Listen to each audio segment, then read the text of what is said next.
Hey guys! Tonight we begin a journey through one of history's strangest obsessions. Imagine this: a young man, barely past boyhood, stands before his mother and says 5 words that would echo through 28 centuries. 5 words that helped shape how half of humanity would be treated for millennia. 5 words that, believe it or not, still affect conversations happening right now, today, in boardrooms and living rooms across the world. What did he say, and why does it matter so much that we're still talking about it in 2025? Now, before we explore this story together, I want to ask you something. If tonight's journey into the past surprises you, maybe even makes you think differently about the world, would you take just a moment to subscribe to this channel? A like on this video helps more people discover these stories, and your comments, honestly, they are the best part of my day. Tell me where you are watching from, what time it is in your corner of the world, or simply share a thought that comes to mind. I read every single one. And hey, if you are settling in for sleep, dim those lights, maybe turn on a fan for that gentle white noise, and let your mind wander back through time with me. Ready? Let us begin. The year is sometime in around 800 before the Common Era. We do not know the exact date, but we know the place, ancient Greece. And we know the story because a poet named Homer wrote it down, and somehow miraculously it survived. Picture a great hall on a rocky island called Ithaca.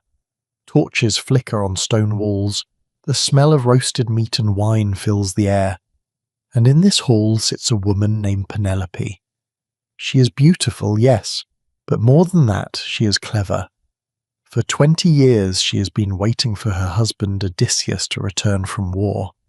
20 years of fending off suitors who want to marry her and take her kingdom and erase everything her family built. But tonight is different.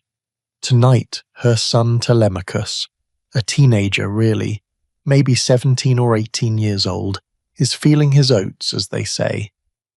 The suitors are gathered in the hall, eating his food, drinking his wine, making themselves at home, and a singer, a bard, is performing a song about the Greek warriors returning from Troy. Penelope hears this song drifting up from the great hall to her chambers, and it breaks her heart, because her husband, her Odysseus, has not returned. So she comes down the stairs, and in front of everyone, she speaks. She asks the singer, politely, to choose a different song, something less painful, something that does not remind her of all she has lost. And here is where it happens. Her teenage son Telemachus stands up. He looks at his mother, this woman who has held a kingdom together for 2 decades, and he says, and I am translating from the ancient Greek here, he tells her, "Mother, go back upstairs. Speech is the business of men, all men, but especially of me, for mine is the power in this household." Go back upstairs. Speech is the business of men. Can you imagine? Your own son telling you to be quiet, to go away, to leave the men to their important talking. And not just in private, but in front of dozens of people, in front of the very suitors who are trying to steal your home. Now, Homer the poet does not tell us this story because he thinks Telemachus is being rude. Oh no. Homer tells us this story because in ancient Greek culture, this moment is actually meant to be triumphant. This is the moment when Telemachus becomes a man. He has just claimed male authority. He has just taken his rightful place as the voice of his household. And poor Penelope? Homer tells us she goes back upstairs, amazed at her son's newfound maturity. Amazed, or maybe shocked, hurt, silenced. Homer does not really care to elaborate. Let us pause here for a moment, because this story, this tiny little moment in an epic poem that most of us had to read in high school, this is ground zero. This is where Western civilization's written record of silencing women begins. A scholar named Mary Beard, a professor at Cambridge University, has spent years studying this moment, and she points out something fascinating. In ancient Greece, public speaking was not just something men did and women did not do. It was deeper than that. Public speaking, the ability is to stand up and have your voice heard in the marketplace or the assembly, this was what defined you as a man. If you were an elite Greek male and you could not speak well in public, you were seen as somehow less masculine, weak, effeminate. And if you were a woman and you did speak in public, well then by definition you were not really a woman. You were violating the natural order. You were dangerous. The philosopher Aristotle, one of the most influential thinkers in all of Western history, put it very simply. He was quoting an earlier source, but he approved of the sentiment. He wrote, "Silence is a woman's glory, not kindness, not intelligence, not courage or creativity, or any of the things we might value in a human being. Silence. That was a woman's glory. Her crowning achievement was to say nothing at all. Think about that. Silence is a woman's glory, 4 words that helped shape 2,000 years of laws, customs, and expectations. But it gets even stranger because ancient Greeks did not just expect women to be silent. They actually believed on a physiological level that male voices were superior. There is an ancient scientific treatise, and I use the word scientific very loosely here, that explains how you can tell someone's character from their voice. A deep, low-pitched voice? That indicates manly courage, strength, the qualities of a leader. A high-pitched voice? Female cowardice, weakness, inferiority. Never mind that this makes no sense. Never mind that plenty of men have higher voices and plenty of women have lower voices. Never mind that courage has absolutely nothing to do with your vocal cords. This was accepted as fact. This was science. And so if you were a woman in the ancient Greece and you wanted to have any influence at all, you had to find ways to work around this rule. You had to whisper your opinions to your husband or your son and hope they would voice them for you. You had to influence through suggestion, through manipulation, through all the indirect methods that were open to you. Some women, of course, found ways to break through. There were exceptions, always. History has a few names. Aspasia of Miletus, who was so intelligent and well-spoken that even Socrates admitted to learning from her. But Aspasia was a hetaira, a courtesan, which meant she existed outside the normal rules of respectable society. She could speak because she had already given up her claim to virtue in Greek eyes. For regular women, citizen women, married women, their glory was silence. Now, you might be thinking, okay, but that was ancient Greece. That was thousands of years ago. Why should I care? Here is why. Because that story about Telemachus and Penelope became one of the foundational texts of Western culture. It was copied and recopied. It was taught in schools. It was referenced by philosophers and politicians and poets. And that basic idea that men speak, women listen, seeped into the bedrock of European civilization. When Romans conquered Greece, they adopted Greek literature and Greek ideas. When Christianity spread across Europe, it carried Greek philosophy with it. When universities formed in medieval Europe, guess what they taught? Homer, Aristotle, Plato, all those Greek guys with their Greek ideas about who gets to speak and who needs to stay quiet. Fast forward to today. You know that old cartoon, the one where a woman suggests something in a meeting and everyone ignores her, and then a man suggests the exact same thing 5 minutes later and everyone thinks it is brilliant. That cartoon has a caption. That is an excellent suggestion, Miss Triggs. Perhaps one of the men here would like to make it. That is not ancient history. That is today. That is the echo of Telemachus telling Penelope to go upstairs. Studies show that in mixed-gender conversations, men interrupt women 33% more than they interrupt other men. In business meetings, women who speak up are often perceived as aggressive or bossy, while men who do the exact same thing are seen as confident and assertive. Politicians, especially female politicians, face an avalanche of commentary on their voices. Too shrill, too loud, too soft, not authoritative enough. Margaret Thatcher, the former Prime Minister of the United Kingdom, actually hired a voice coach to lower her pitch because advisors told her she would never be taken seriously with her natural speaking voice. All of this, all of it, connects back to that moment in ancient Greece when a teenager told his mother that speech is the business of men. But here is the thing that Aristotle and all those ancient Greeks got wrong. Silence was never actually about glory. It was about control. If you can control who speaks, you control who has power. If you decide that half the population should not have a voice in public decisions, should not speak in courts or assemblies or marketplaces, then you have just made it impossible for those people to challenge your authority.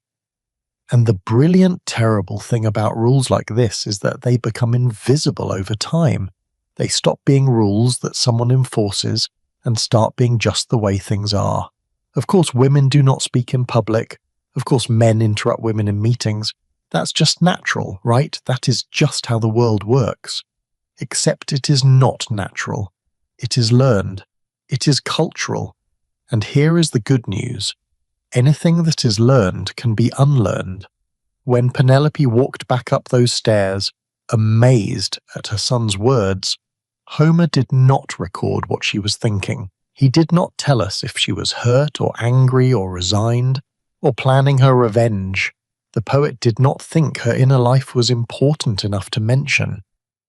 But I think about her sometimes, this fictional woman who has come to represent so many real women across history. I think about what she might have said if she'd been allowed to finish her thought. I think about all the brilliant ideas, the important warnings, the crucial insights that were lost because someone decided that speech was the business of men. And I think about how many Penelopes there have been since then, across the centuries, told in 1,000 different ways to go back upstairs, to be quiet, to let the men talk. The story does not end here, of course, because ancient Greece was just the beginning. The Romans took these ideas and wrote them into law. Medieval Christians took them and called them the Word of God. Different cultures around the world developed their own versions, their own ways of deciding that women's voices were dangerous and needed to be controlled. And some of those ways, they were creative, shockingly creative, brutally creative. In just a moment, we're going to travel forward in time and meet the Roman gods, and we're going to discover that when Jupiter, king of the gods, wanted to silence a woman, he had a very particular solution in mind, one that involved transformation, humiliation, and a vocabulary reduced to a single sound. But that is a story for the next part of our journey. For now, let us sit with this image, a young man telling his mother to be quiet, and an entire civilization deciding that was not just acceptable but admirable. The moment when speech became the business of men, and everything that came after. So the Greeks had their ideas about silence. They wrote them into poetry, into philosophy, into the very fabric of what it meant to be civilized. But the Romans took those ideas and turned them into something else entirely, something darker, something that revealed not just rules but fears. Because here is the thing about mythology. We often think of myths as just stories, right? Ancient fairy tales about gods and monsters and heroes. But myths are actually something much more powerful. They are the nightmares and anxieties of a culture dressed up in divine clothing. When you want to understand what a society truly fears, do not look at their laws. Look at their monsters. Look at what their gods do to people who step out of line. And in Roman mythology, the gods had a very particular obsession. They were terrified of women who talked too much. Let us start with a woman named Io. Now, Io was not just anyone. She was a priestess, beautiful and devoted to the goddess Juno. She had a good life, a sacred duty, a purpose, but she had one problem, one fatal flaw in the eyes of the gods. Jupiter, the king of the gods, the Roman equivalent of the Greek Zeus, decided he wanted her. And Jupiter, as you may know, was not exactly famous for taking no for an answer. He was married to Juno, yes, but that had never stopped him before. Jupiter's list of affairs was longer than the Tiber River. But here is where it gets interesting. When Juno started getting suspicious, when she began to suspect her husband was up to his old tricks again, Jupiter had to think fast. He could not just hide Io in a closet or tell his wife she was imagining things. No, Jupiter had to make sure that even if Juno found Io, the girl could not tell anyone what had happened. So what did the king of the gods do? He transformed Io into a cow. Not a swan like in some of his other romantic adventures, not a beautiful white bull or a majestic eagle. A cow, an animal that could only moo. Think about that for a moment. The most powerful being in the Roman universe, the god who controlled thunder and lightning and the fate of empires, and his solution to avoiding an awkward conversation with his wife was to turn a woman into a farm animal, to literally reduce her vocabulary to a single sound.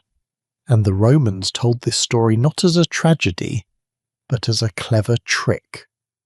Jupiter the resourceful, Jupiter the wise. Poor Io, transformed and speechless, was just collateral damage in a marital dispute between immortals. But Io was not the only one. Oh no, Roman mythology is absolutely full of women who were punished specifically by having their voices taken away. It is almost like the Romans were working through some kind of collective anxiety about what might happen if women were allowed to speak freely. Take Echo, for instance. You probably know her name, but do you know her story?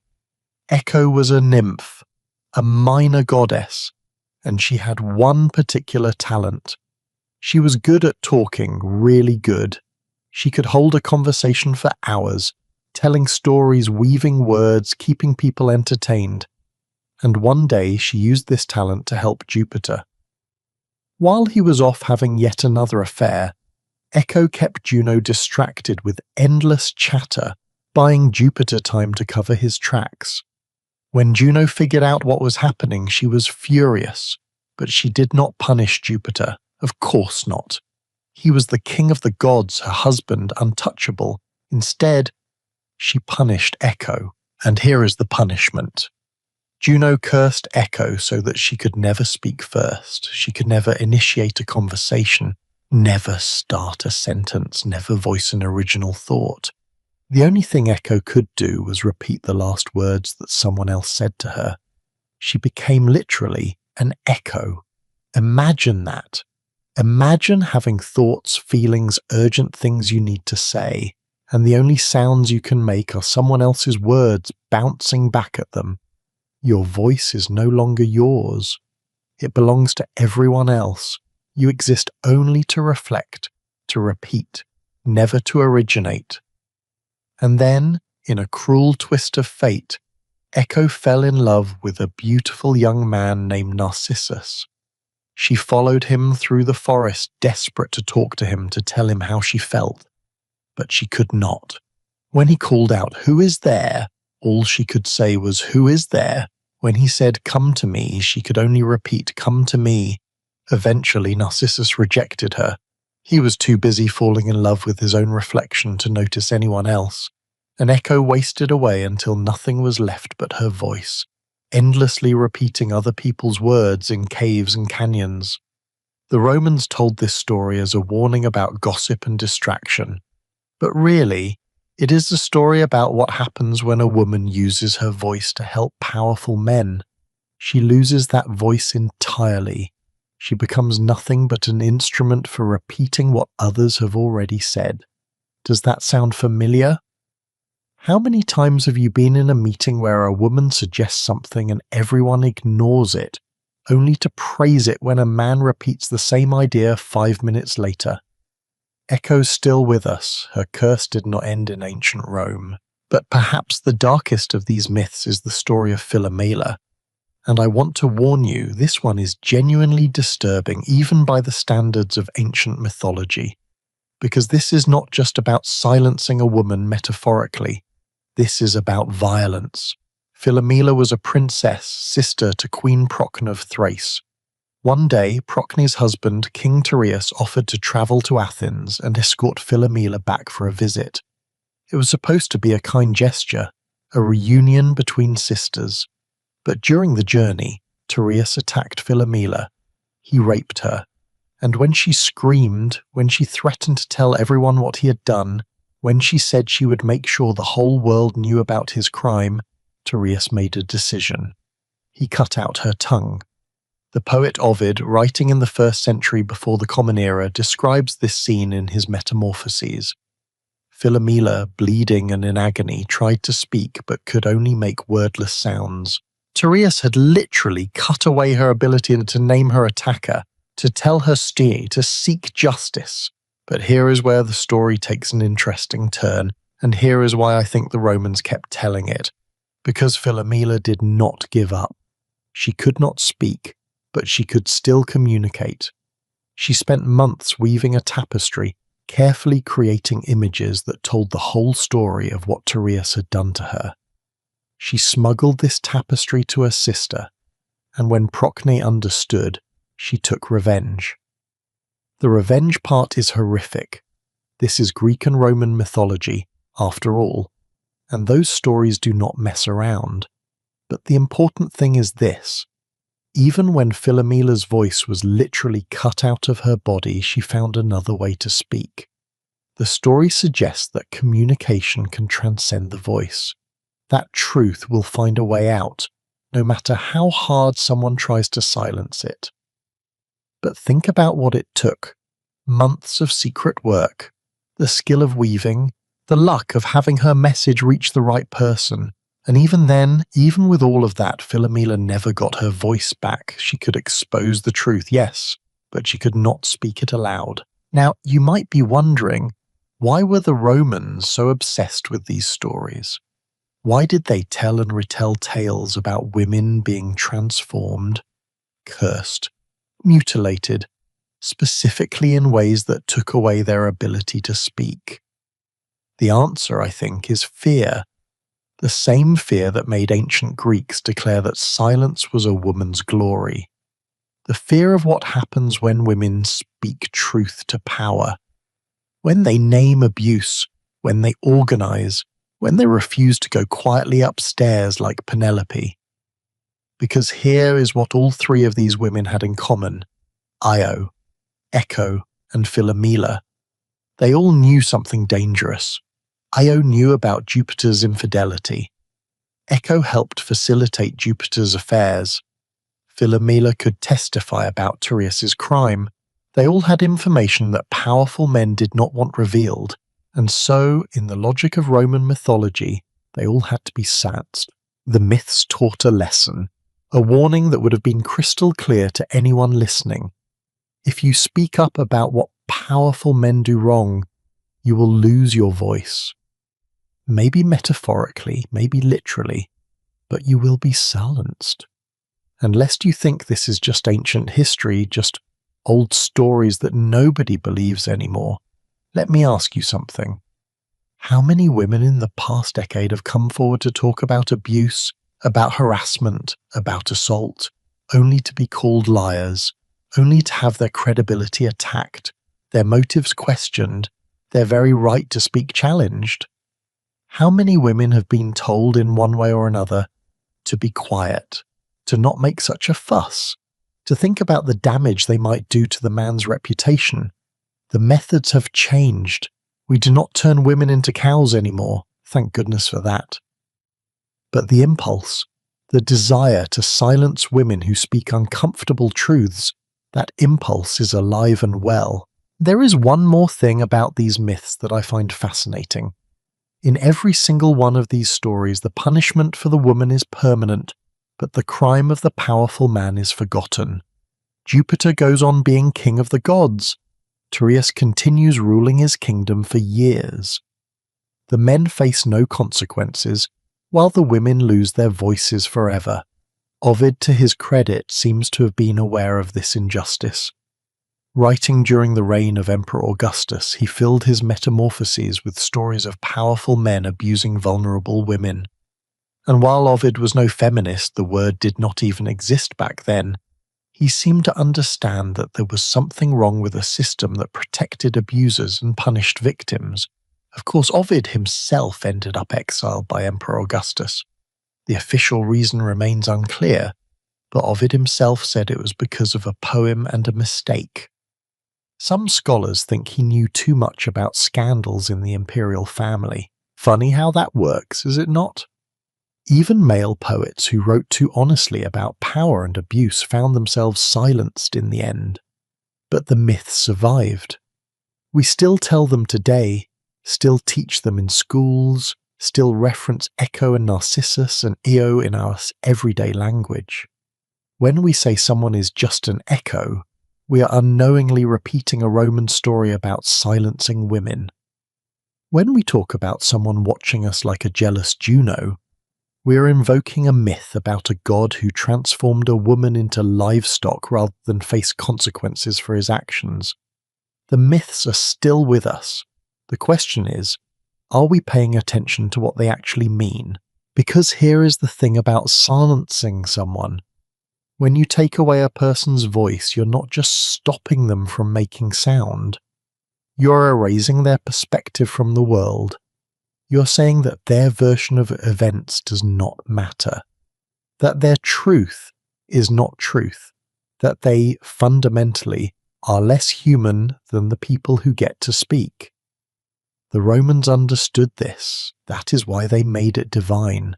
If Jupiter himself thinks it is acceptable to turn a woman into a cow to keep her quiet, well then, what chance does any mortal woman have of being heard?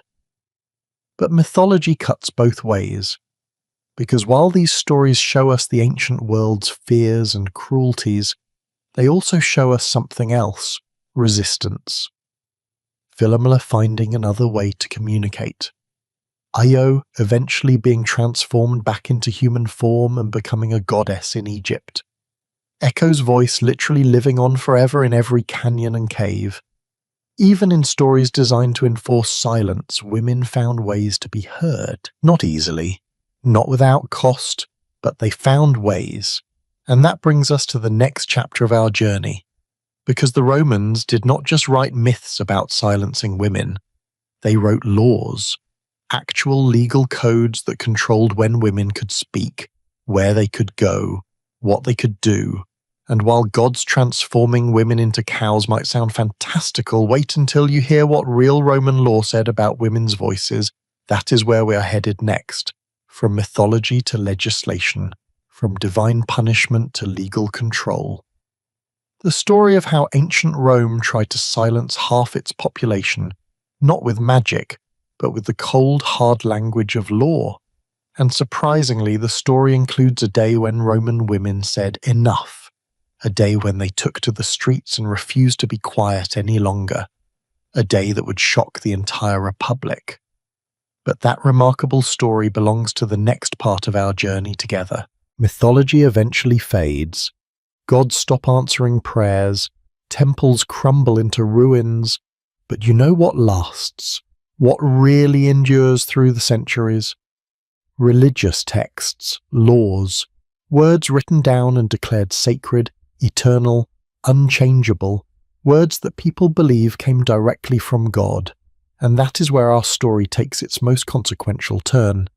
Because around the year 55 of the Common Era, a man sat down to write a letter. His name was Paul, later known as Saint Paul, and he was writing to a community of early Christians in the Greek city of Corinth. He'd never met most of them. He was responding to questions they'd sent him, trying to establish order in a chaotic new religious movement. And in that letter, Paul wrote 14 words that would echo through 2,000 years of history. 14 words that would be used to silence countless women in churches, in homes, in public squares. 14 words that Susan B. Anthony would hear shouted at to her in the 19th century when she dared to speak about women's rights. Here they are, from 1 Corinthians chapter 14 verses 34 and 35. Let your women keep silence in the churches, for they are not permitted to speak. But if they want to learn anything, let them ask their own husbands at home, for it is shameful for women to speak in church. Let me repeat that last part, because it is important. For it is shameful for women to speak in church, not inappropriate, not discouraged. Shameful, the kind of word that cuts deep, that makes you feel like there is something fundamentally wrong with you for even thinking about opening your mouth. Now, before we go any further, we need to understand something about Corinth. This was not some quiet, conservative little village. Corinth was a port city, a trading hub, cosmopolitan and diverse. The Christian community there was young, experimental, still figuring out what it meant to follow this new religion. And from what we can piece together from Paul's letters, their worship services were loud, chaotic, ecstatic affairs. People spoke in tongues. Multiple people tried to prophesy at the same time. There were arguments about theology, debates about practice, and yes, women were participating in all of this. Women were praying out loud, women were prophesying. In fact, earlier in the same letter in chapter 11, Paul gives instructions about how women should cover their heads when they pray or prophesy in public worship. Wait, stop, read that again. Paul gives instructions about women prophesying in church, which means he expected them to speak. He assumed they would have something to say, so what happened? Why does he later say women should keep silent? Scholars have been arguing about this for centuries. Some think Paul did not actually write those verses about silence, that they were added later by someone else. Some think he was responding to a specific problem in Corinth, maybe women interrupting services with questions they should have asked their husbands at home. Some think Paul was actually quoting something the Corinthians wrote to him, and then disagreeing with it, though the grammar makes that interpretation difficult. But here is what we know for certain. However Paul meant it, whatever he was actually trying to say to one specific community in one specific moment, those 14 words took on a life of their own.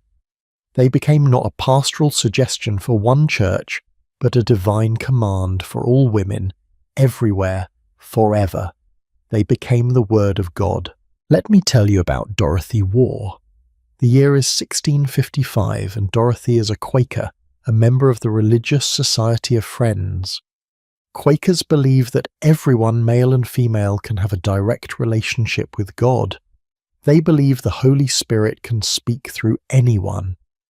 And on this particular day, Dorothy is in the marketplace in Carlisle, a city in northern England, and she feels moved by the Spirit to preach. So she does. She stands in the marketplace and speaks about her faith, about God's love, about the radical equality of all souls before the divine.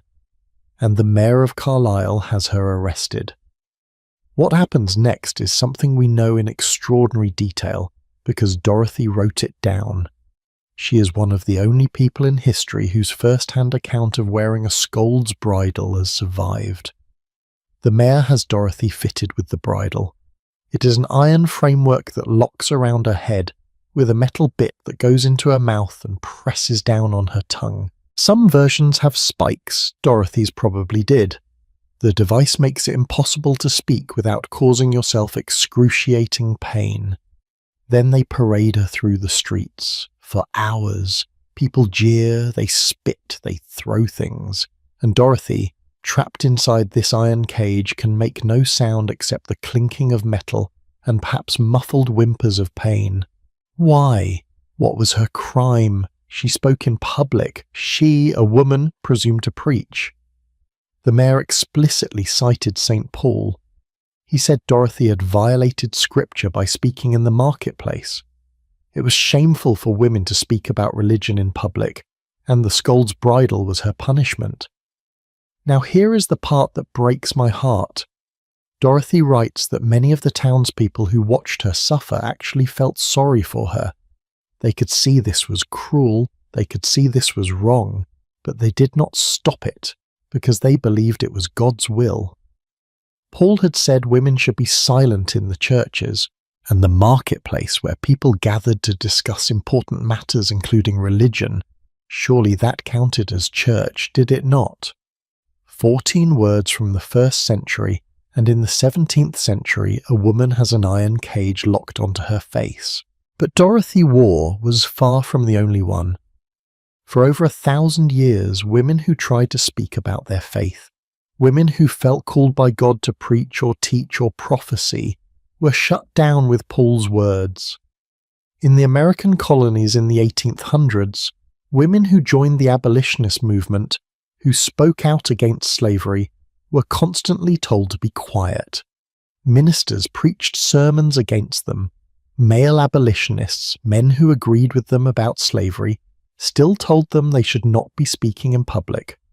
Susan B. Anthony later recalled, "Before giving a lecture, I have known every minister in the town to denounce us from the pulpit beforehand, calling us infidels, because they said our speaking in public was in direct opposition to St. Paul's teaching." Infidels. Not wrong about slavery, mind you. Infidels, heretics, condemned to hell simply for speaking. The ministers would schedule prayer meetings at the same time as the women's lectures. They would tell women in their congregations that attending such a lecture would endanger their immortal souls. They would say explicitly that a woman speaking in public about political or social issues was violating the clear command of God as expressed through the Apostle Paul. Can you imagine?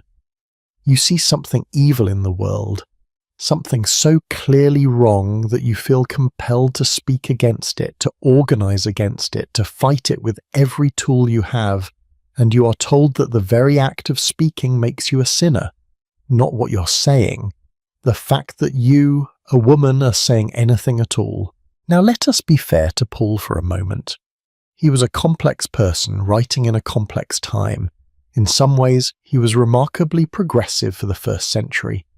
He worked closely with women. He mentions women leaders in his churches, Phoebe, a deacon, Priscilla, who taught theology alongside her husband, Junia, whom he calls an apostle.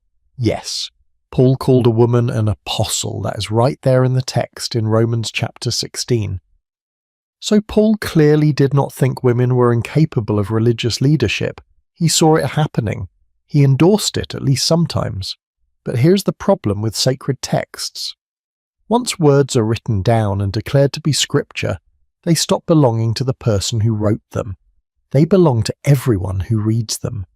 And every generation interprets them based on their own context, their own biases, their own fears. The church fathers in the 2nd and 3rd centuries, men like Tertullian and John Chrysostom, they took Paul's words about women being sunned and ran with them. They used those 14 words to justify excluding women from teaching, from preaching, from any position of authority in the church. Tertullian called women the devil's gateway. He said Eve's sin meant all women were responsible for the fall of humanity and should therefore accept subordination as their just punishment. John Chrysostom wrote extensive sermons about how women's voices were inherently seductive and dangerous. He said that when a woman speaks, even if she is saying something wise and good, the sound of her voice itself is a temptation to sin. These were not fringe figures. These were the theologians who shaped Christian doctrine. Their writings were copied and studied for centuries, and they all used Paul's words as their foundation. There is something particularly painful about this history, because Christianity started as a movement that was remarkably inclusive of women. Jesus spoke with women in public, which was scandalous in his culture. He had female disciples. The first person to see him resurrected, according to all 4 Gospels, was Mary Magdalene. She was told to go and tell the others. She was literally the first preacher of the resurrection. But within a generation, as Christianity spread into the broader Roman world, it began to absorb Roman cultural values. And Rome, as we have discussed, had very strong ideas about women being silent in public. Paul was writing to churches that existed in this Roman context. His instructions, whatever he originally meant by them, had to be understood against a background where Roman law already said women could not speak in courts, could not participate in public assemblies, could not hold political office. The early church could have challenged those norms. It could have said, "Our faith transcends cultural restrictions. In Christ there is neither male nor female," as Paul himself wrote in Galatians. But instead, slowly, gradually, the church adopted the silence of women as a divine command. It took Rome's cultural practice and turned it into God's eternal law. And once something is declared to be God's law, it becomes very, very difficult to change. Here is a question I find myself thinking about. How many sermons were never preached? How many theological insights were never shared? How many spiritual gifts went unused because the people who had them were told that using them would be shameful? We will never know. By definition, silence leaves no record. But we do know this. Whenever women found ways around these restrictions, whenever they managed to speak and be heard despite the commands to silence, they changed the world. Hildegard of Bingen in the 12th century, who had visions and wrote them down and preached to audiences of thousands, was only able to do so because she was very careful to always emphasize that she was just a weak vessel transmitting God's words. She never claimed her own authority. She had to make herself small, unimportant, just a passive channel in order to be heard at all. Catherine of Siena in the 14th century, who advised popes and ended a schism in the church, dictated her writings to scribes because she had never been taught to write. Education was for men. But Catherine's spiritual authority was so undeniable that eventually the church had to listen to her, even though she was a woman, even though she was speaking publicly about theology and politics. These women and others like them found cracks in the wall of silence. They found ways to speak that could not be easily dismissed as violating Paul's command. They claimed to be speaking not their own words, but God's words. They used the very system that silenced them as a tool to be heard. But think about the cost. Think about having to deny your own intelligence, your own insights, your own authority, just to have the right to open your mouth. Think about always having to say, "This is not me speaking, this is God speaking through me," when you want to say, "This is what I think, and I think I am right." The command for women to be silent in churches became so deeply embedded in Christian culture that many denominations still struggle with it today. Some churches ordain women as pastors and priests, others do not, and the debate, when it so happens, almost always comes back to those 14 words in 1 Corinthians. I find it fascinating and sad that of all the things Paul wrote, about love, about faith, about grace, about how in Christ the dividing walls between people are broken down, the words that got remembered most persistently, that got enforced most strictly, were the words about women keeping quiet. Love is patient, love is kind, beautiful, yes. People get that tattooed on their bodies, they read it at weddings. But women should be silent. That got written into church law, that got enforced with social pressure, with religious authority, and sometimes, as Dorothy Waugh learned, with iron and pain. And yet, here is something wonderful. Despite everything, despite centuries of being told their voices were shameful, women kept speaking, not always loudly, not always in ways that history recorded, but they spoke to each other, they taught their children, they whispered theology in convents, they wrote letters, they found ways, and eventually the silence broke. Women became preachers, teachers, theologians. Women claimed the right to speak about God, to speak to God, to speak for God. It took 2,000 years, but it happened. Today, you can walk into many churches and see women in the pulpit. You can read books by female theologians, listen to sermons by female pastors. The silence is not complete anymore. But the echoes remain. Women in religious leadership still face different standards, harsher criticism, more scrutiny than their male counterparts. They still have to work twice as hard to be taken half as seriously. They still hear, sometimes explicitly and sometimes in subtle ways, that there is something not quite right about a woman's voice speaking about sacred things. Paul's 14 words cast a very long shadow. Now we have travelled from ancient Greece to Rome to the early church. We have seen how the silencing of women went from cultural practice to divine commandment. But laws, even religious laws, are abstract. They tell you what you should do, but they do not necessarily have teeth unless someone enforces them. So what happened when ancient societies decided they needed to enforce the silence of women with real, practical, physical means? What happened when silence became not just expected, but compulsory? That is where we are headed next. Back to medieval Europe, to a time when women who spoke too freely, who gossiped or scolded or complained, faced something far more concrete than divine disapproval. They faced iron. They faced humiliation. They faced a device that would make Dorothy Waugh's experience look like just one chapter in a much longer, darker story. A story about the Scold's Bridle, about Branks, about the creative and cruel ways that societies invented to physically prevent women from speaking. And surprisingly, it is also a story about resistance, about humour, about the indomitable nature of the human voice. Because you can lock iron around someone's mouth, but you cannot so easily lock away their will to be heard. That story continues in just a moment. There is something about medieval Europe that fascinates us, is there not? The castles, the knights, the romance of it all. We love the idea of chivalry, of codes of honour, of courtly love. But here is the uncomfortable truth. Medieval Europe was also a place where people got incredibly, disturbingly creative about punishing those who stepped out of line. And when it came to women who spoke too freely, that creativity reached truly dark heights. The year is 1567. The place is Scotland. A woman named Bessie Taillefer has just lost a legal case.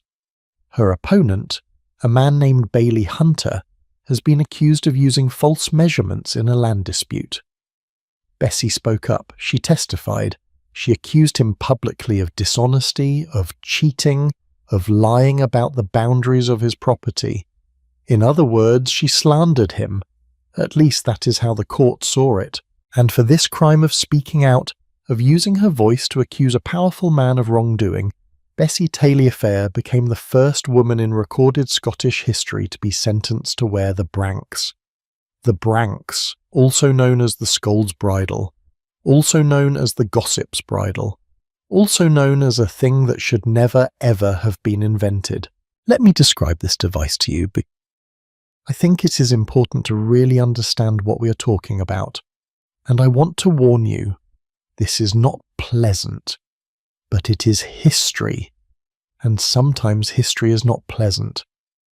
The Scold's Bridle was an iron framework that enclosed a woman's entire head. Think of it like a cage, custom fitted to the skull. It had hinges at the back that could be locked with a padlock. Once it was locked on, you could not remove it yourself, you needed someone else with a key. But that was just the beginning. The truly diabolical part was what went inside your mouth. Most versions of the bridle had what was called a curb plate or a gag. This was a flat piece of iron, about 2 inches long and 1 inch wide, that was inserted into the mouth and pressed down firmly on top of the tongue.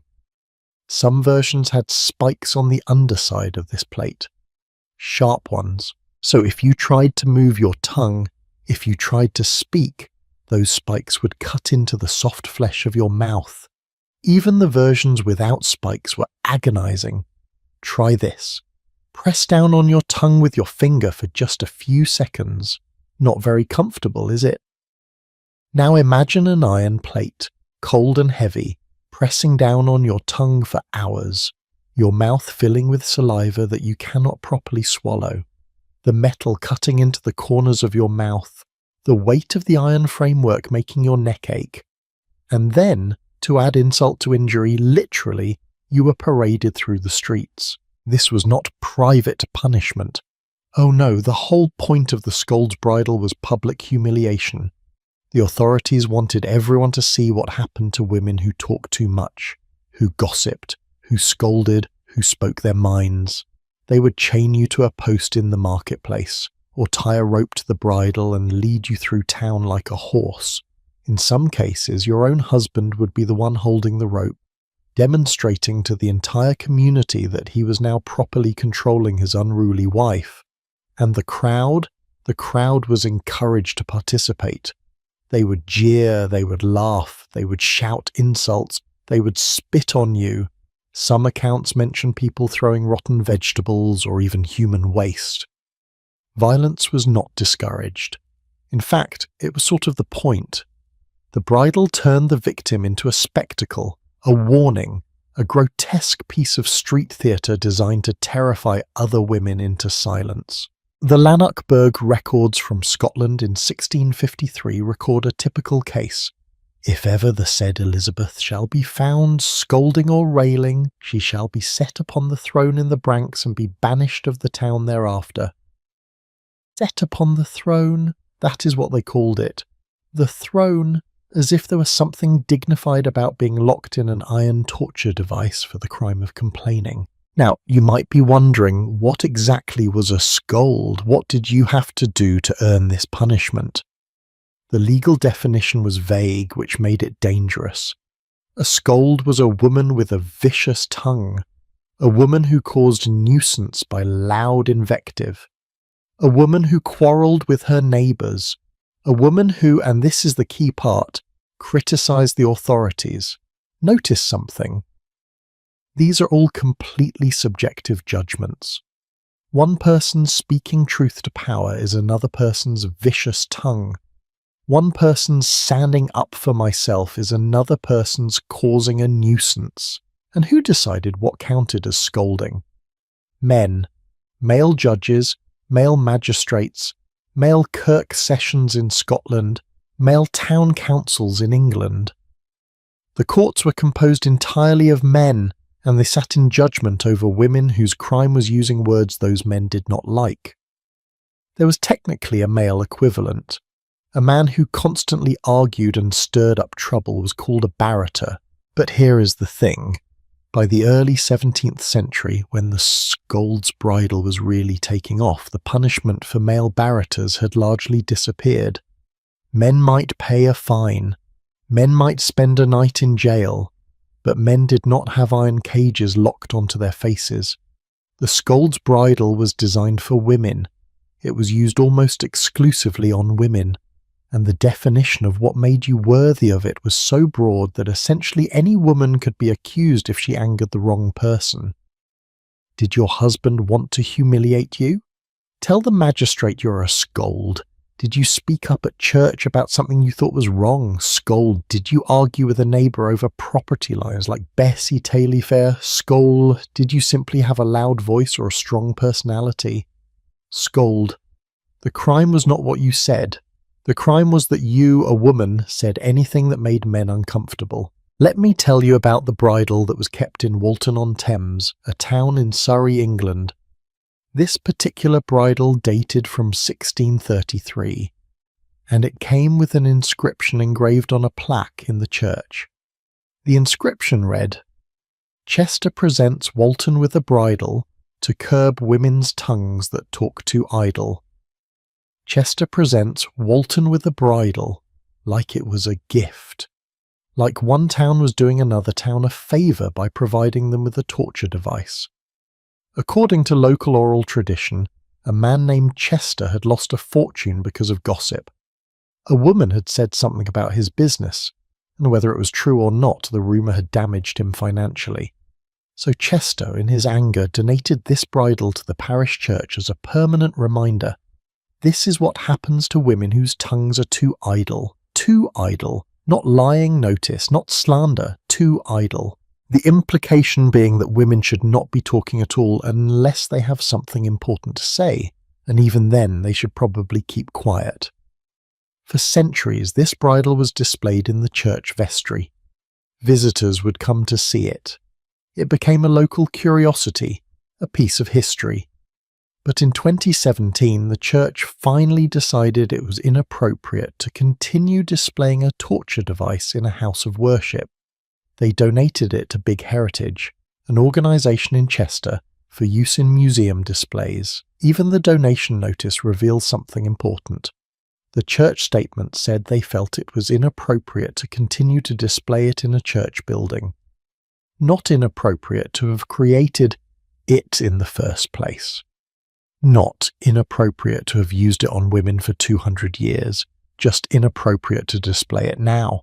Progress, I suppose, but the kind of progress that makes you wonder how much has really changed. The bridles themselves varied in design, and some of them were truly grotesque. Many had decorative elements meant to further humiliate the wearer. One bridle in the collection of the National Museum of Scotland has a large, exaggerated nosepiece, making the woman look like a caricature. Others had devil horns, or pig snouts, or elongated tongues sticking out. The message was clear. You talked like an animal, so now you are dressed like one.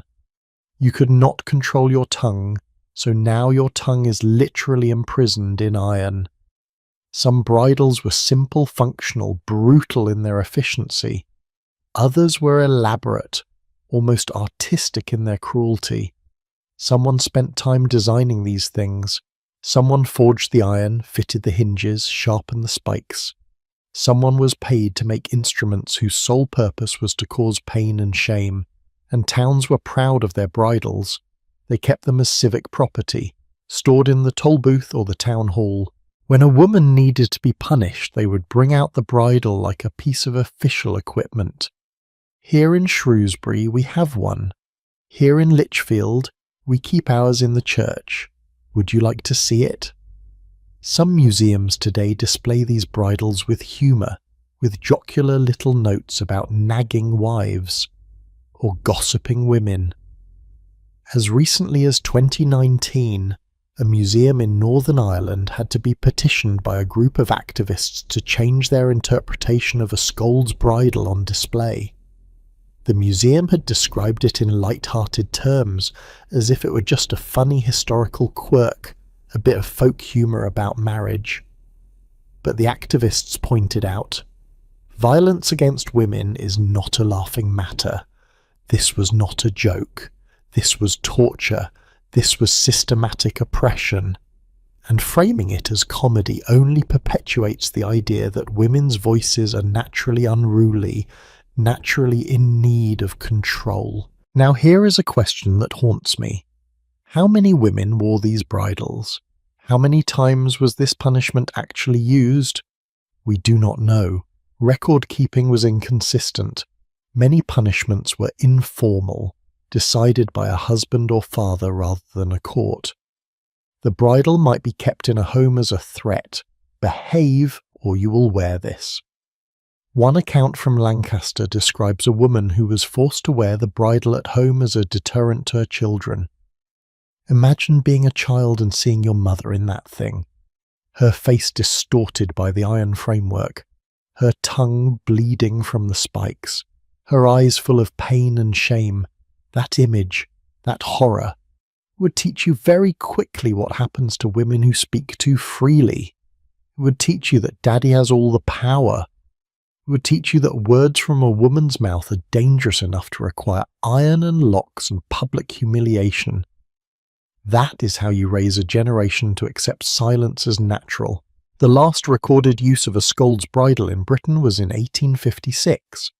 A judge in Chester ordered it destroyed in 1821, calling it a relic of barbarism. But it took another 35 years for the practice to finally die out completely. 1856. That is not ancient history. That is less than 200 years ago. People who wore the scold's bridle had grandchildren who lived into the 20th century. The memory of this punishment was passed down through families, through communities, through generations. And here is what I find most chilling. The bridle was never officially outlawed. It just fell out of fashion. People stopped using it not because a law said they could not, but because the Victorians decided it was beneath their dignity as a civilized society.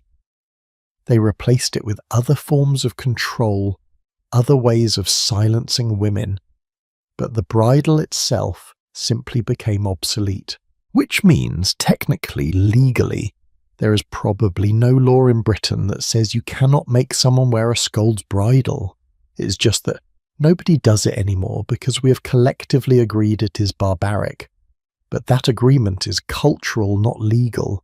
It is based on our current values. And values, as history shows us, can change. Let me read you something that was written in Scotland in the 17th century, advice from a minister to his congregation. The contentious woman is a disease without cure, whose tongue is a sharp razor and her words like drops of poison. Such a one is to be marked and avoided, and if she persists in her evil speech, let her be bridled like a beast until she learns the virtue of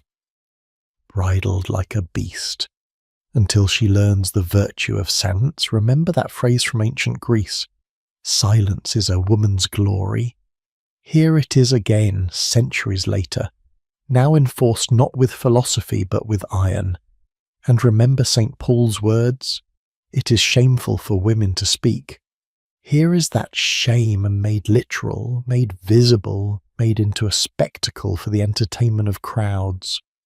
The scold's bridle is what happens when abstract ideas about women's silence become concrete policy, when cultural prejudice becomes civic practice, when the fear of women's voices becomes so intense that society invents a tool specifically designed to silence them physically. But here is something interesting. Despite the bridles, despite the pain and the humiliation and the threat, women kept talking. They found ways. They whispered to each other in private. They wrote letters. They passed messages. They created secret networks of communication. Because you can lock someone's mouth, but you cannot so easily lock their mind. You can make speech painful, but you cannot make silence comfortable if someone has something important to say. The scold's bridle failed ultimately.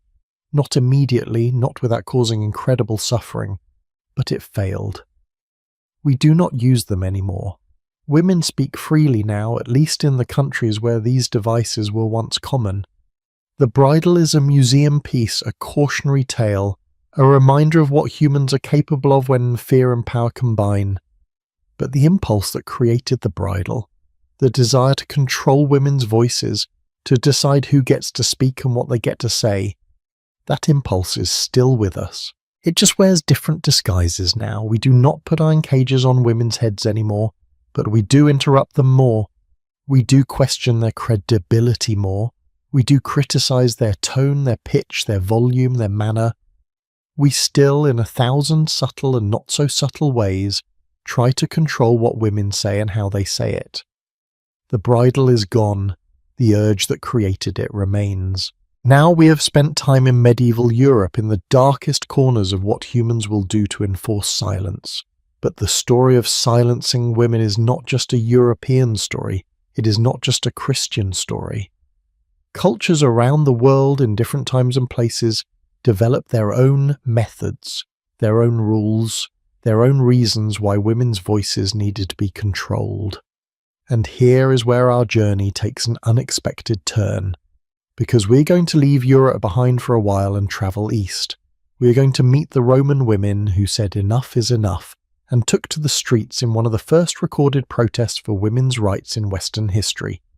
We are going to hear about a moment when the tables turned, when silence was broken not by order of a court or permission from men, but by collective action. We are going to discover that throughout all of this history of silencing women, there were always women who refused to be silent, and sometimes, surprisingly, they won. That story is coming up next.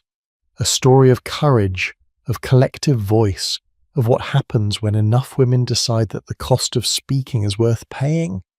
But that is a different kind of story than the ones we've been telling. That is a story about resistance, about victory, about the day the silent ones spoke up and changed history. Let us go there now. Picture a morning in Rome. Not the Rome of emperors and gladiators. Not yet. This is the Rome of the Republic, 215 years before the Common Era. The city is at war. Has been at war for years now. Hannibal, the Carthaginian general, is marching through Italy with his elephants and his army, burning towns, killing Romans, threatening the very existence of the Republic. Rome is desperate. The treasury is nearly empty. The senators borrowed money from private citizens. They have doubled and tripled taxes. They have melted down golden statues to mint coins. Every resource is being poured into the war effort. And then someone in the Senate has an idea about where they might find more resources, an idea about who in Rome might have a little too much luxury, a little too much comfort, while brave Roman men are dying on battlefields. Women, of course, women with their jewellery, their fancy clothes, their carriages. Surely they could sacrifice of that for Rome. And so, in 215 before the Common Era, the Senate passes the Lex Oppia, the Oppian Law, an emergency wartime measure that severely restricts what women are allowed to own and display. Here are the rules. No woman can possess more than half an ounce of gold. No woman can wear a multicoloured clothing, especially purple, which was the colour of power and status. And no woman can ride in a carriage within 1 mile of the city of Rome, except for religious festivals.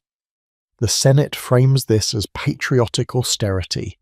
Everyone must sacrifice for the war. These are temporary measures, just until the crisis passes. 20 years later, the crisis has passed. Hannibal is defeated. Rome has won the Second Punic War. The treasury is full again. Private citizens have been repaid their loans. The emergency taxes on men have been lifted.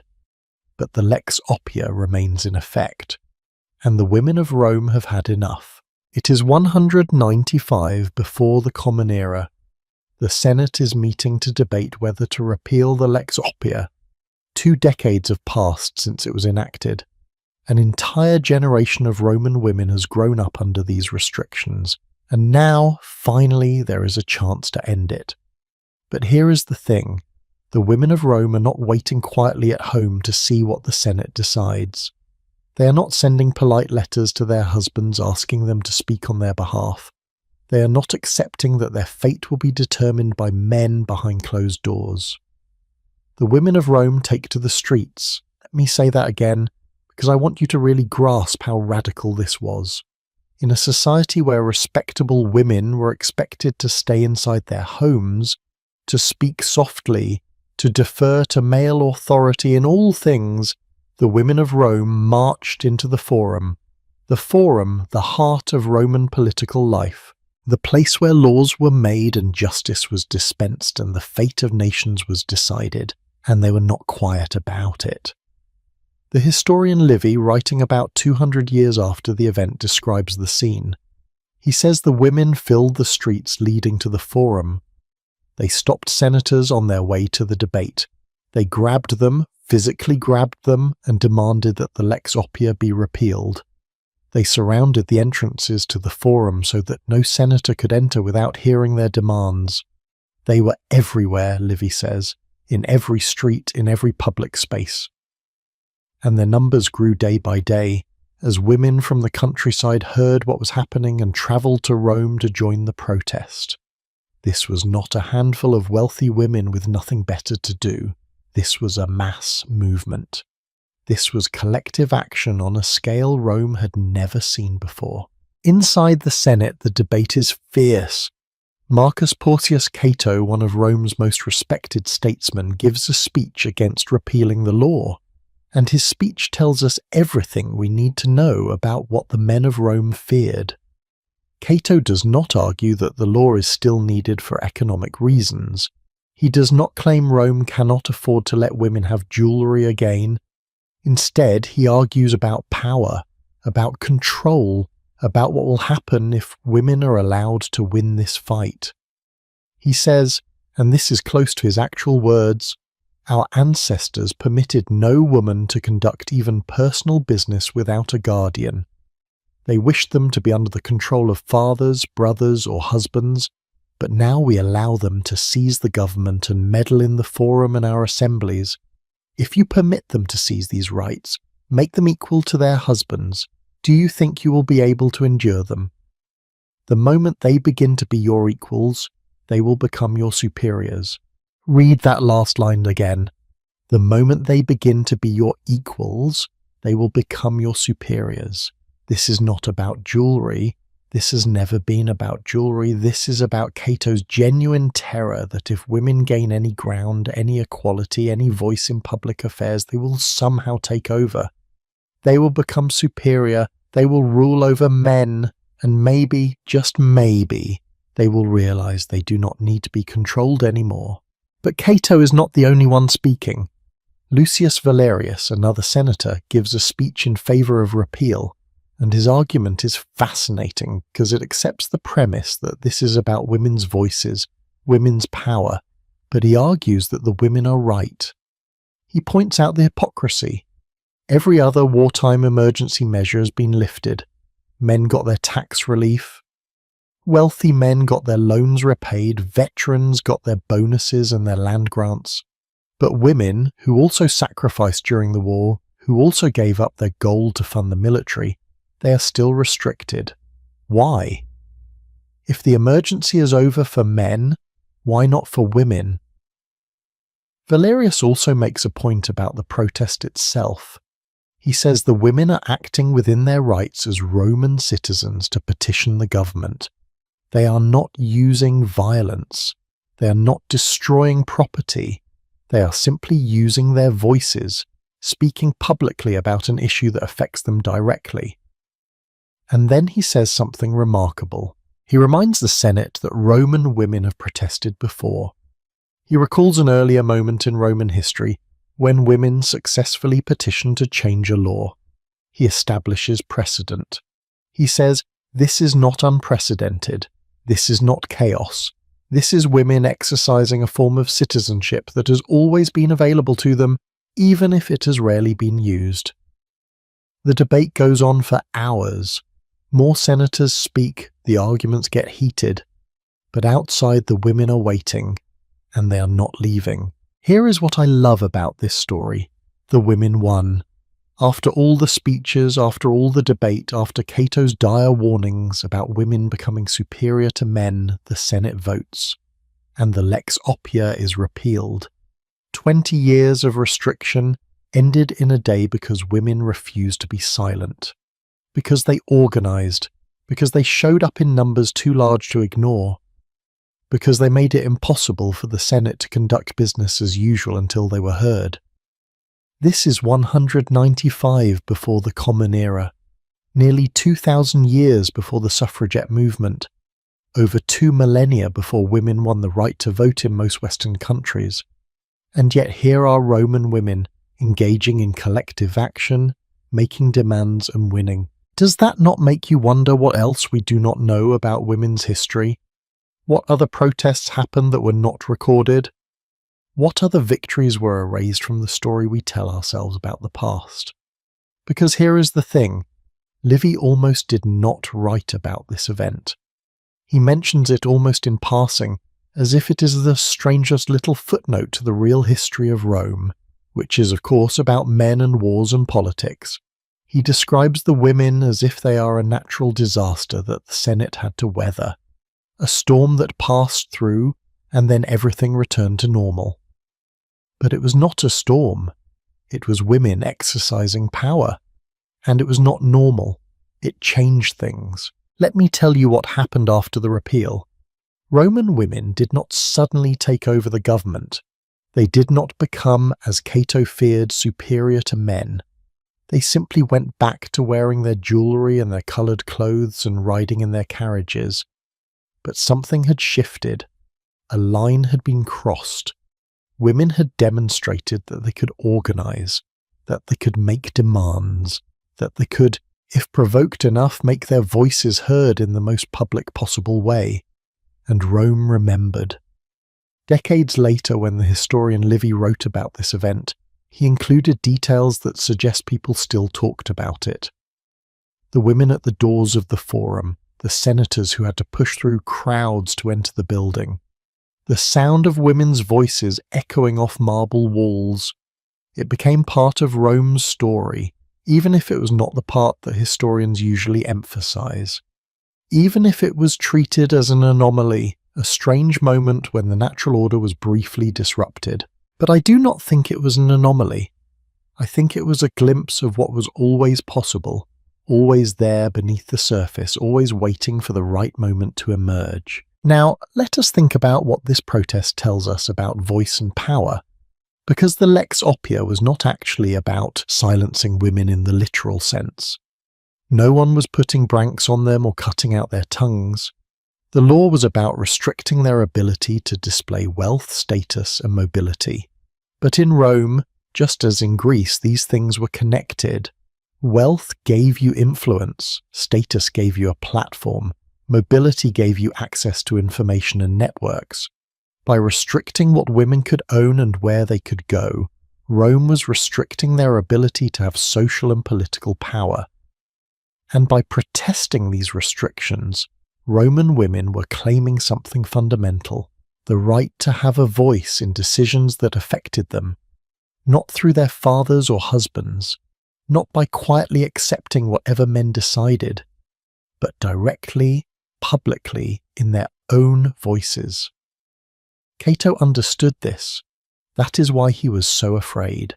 He saw that if women could successfully protest the Lex Oppia, they could protest other things. They could question other laws. They could demand other changes. The voice once raised is hard to silence again, and he was right.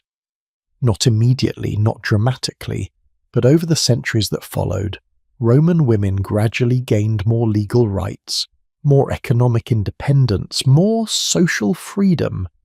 The absolute control of the pater familias, the male head of household, slowly eroded.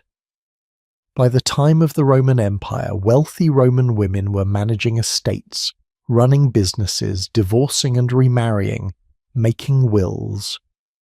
Did the Lex Oppia protest cause all of that? No, of course not. History is never that simple. But it was a moment that showed what was possible, a moment that proved women could organize and win, a moment that could not be forgotten. There is another protest I want to tell you about, because it shows that the Lex Oppia was not a one-time thing. Roman women learned that collective action worked, and they used it again. Fast forward to 42 before the Common Era. Rome is in the middle of civil war. The Second Triumvirate, the alliance of Octavian, Mark Antony, and Lepidus, is raising money to fight their enemies, and they decide to impose a special tax on the wealthiest 1,400 women in Rome. Notice, not the wealthiest 1,400 people, the wealthiest 1,400 women. Men are being asked to contribute to the war effort too, but men, as citizens, have a say in the government they are funding. Men vote. Men hold office. Men make decisions about how tax money is spent. Women do not. Women are being taxed without representation, and a woman named Hortensia stands up to speak about it. Hortensia is the daughter of Quintus Hortensius, one of Rome's greatest orators. She has been educated in rhetoric, trained in public speaking, and when she hears about this tax, she organizes the women. She leads them to the forum, and she gives a speech. We do not have the full text of her speech, but we have summaries from several Roman historians, and what we know is this. Hortensia argues that it is unjust to tax women for a war they have no voice in deciding. She points out that women do not vote, do not hold office, do not have any political power.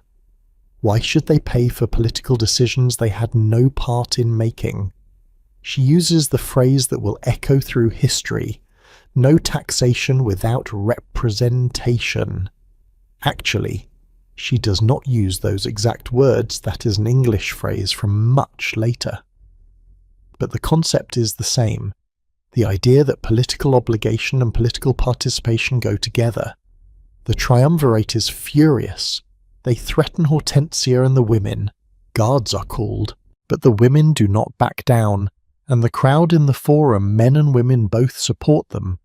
The triumvirate realizes they cannot arrest 1,400 wealthy women without causing a riot. So they negotiate. They reduce the tax.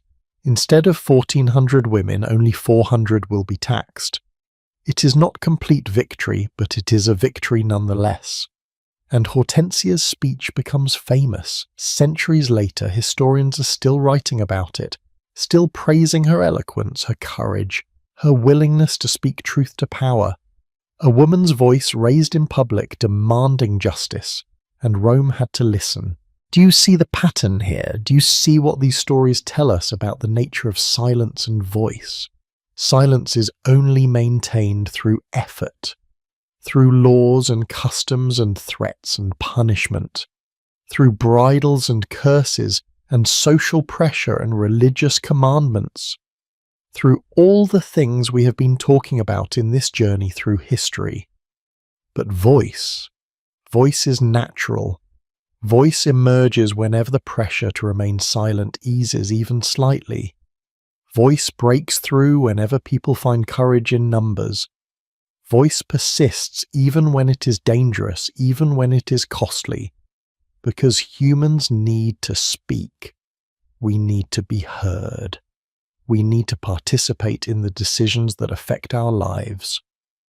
The Roman women at the Forum were not revolutionaries. They were not trying to overthrow the Republic or establish female rule or completely upend society. They were simply saying, this law is unfair and we want it changed. This tax is unjust and we want it reduced. Listen to us. Listen to. We matter. And Rome, despite all its patriarchy, despite all its restrictions on women, despite Cato and his fears about women becoming superior to men, Rome listened, not happily, not without resistance, but it listened, because in the end, you cannot completely silence half the population without making your society weaker. Rome needed its women, needed them to run households, to raise children, to manage estates when men were at war, to be economic actors and social connectors and religious participants. And once you need people, once you depend on them, you cannot completely ignore their voices without consequences. Now, these Roman protests happened in the Forum, the most public space in the city, but not all resistance to silence happened in such dramatic ways. Some of it happened quietly, privately, in ways that barely left traces in history. And that brings us to a fascinating question. What did women do when they could not protest openly? When the risk was too great, when the punishment was too severe, when the social pressure was too strong? Did they simply accept silence? Or did they find other ways to speak? That is where our journey goes next. Away from the public squares and into more hidden spaces, to places where women created their own languages, their own forms of expression, their own secret ways of communication, where silence imposed from the outside was met with creativity from within. We are going to travel to a place where the pressure to be silent was so intense that women invented an entirely new form of writing, a script that only women could read, a language that became a lifeline, a form of resistance, a way of preserving their voices even when the world told them to be quiet. That story is extraordinary, and it is coming right up. Sometimes the most revealing thing about a civilization is not what it celebrates, but what it takes for granted. What it considers so obvious, so natural, so self-evident that it does not even need to be explained. Just the way things are. Just the way things have always been. And in ancient Rome, one of those self-evident truths was written into the very foundation of Roman law. It appears in the Digest, the massive compilation of Roman legal principles assembled by Emperor Justinian in the 6th century of the Common Era. The Digest gathered centuries of legal thought, the wisdom of Rome's greatest jurists, the principles that govern the most powerful empire the world had ever seen. And here is what it says about women. Feminae ab omnibus officiis civilibus vel publicis remotescent. Let me translate that for you. Women are excluded from all civil and public offices. Not some offices, not most offices, all of them. Women cannot be judges, women cannot be magistrates, women cannot execute any public function, they cannot sue on behalf of others, they cannot act as legal representatives.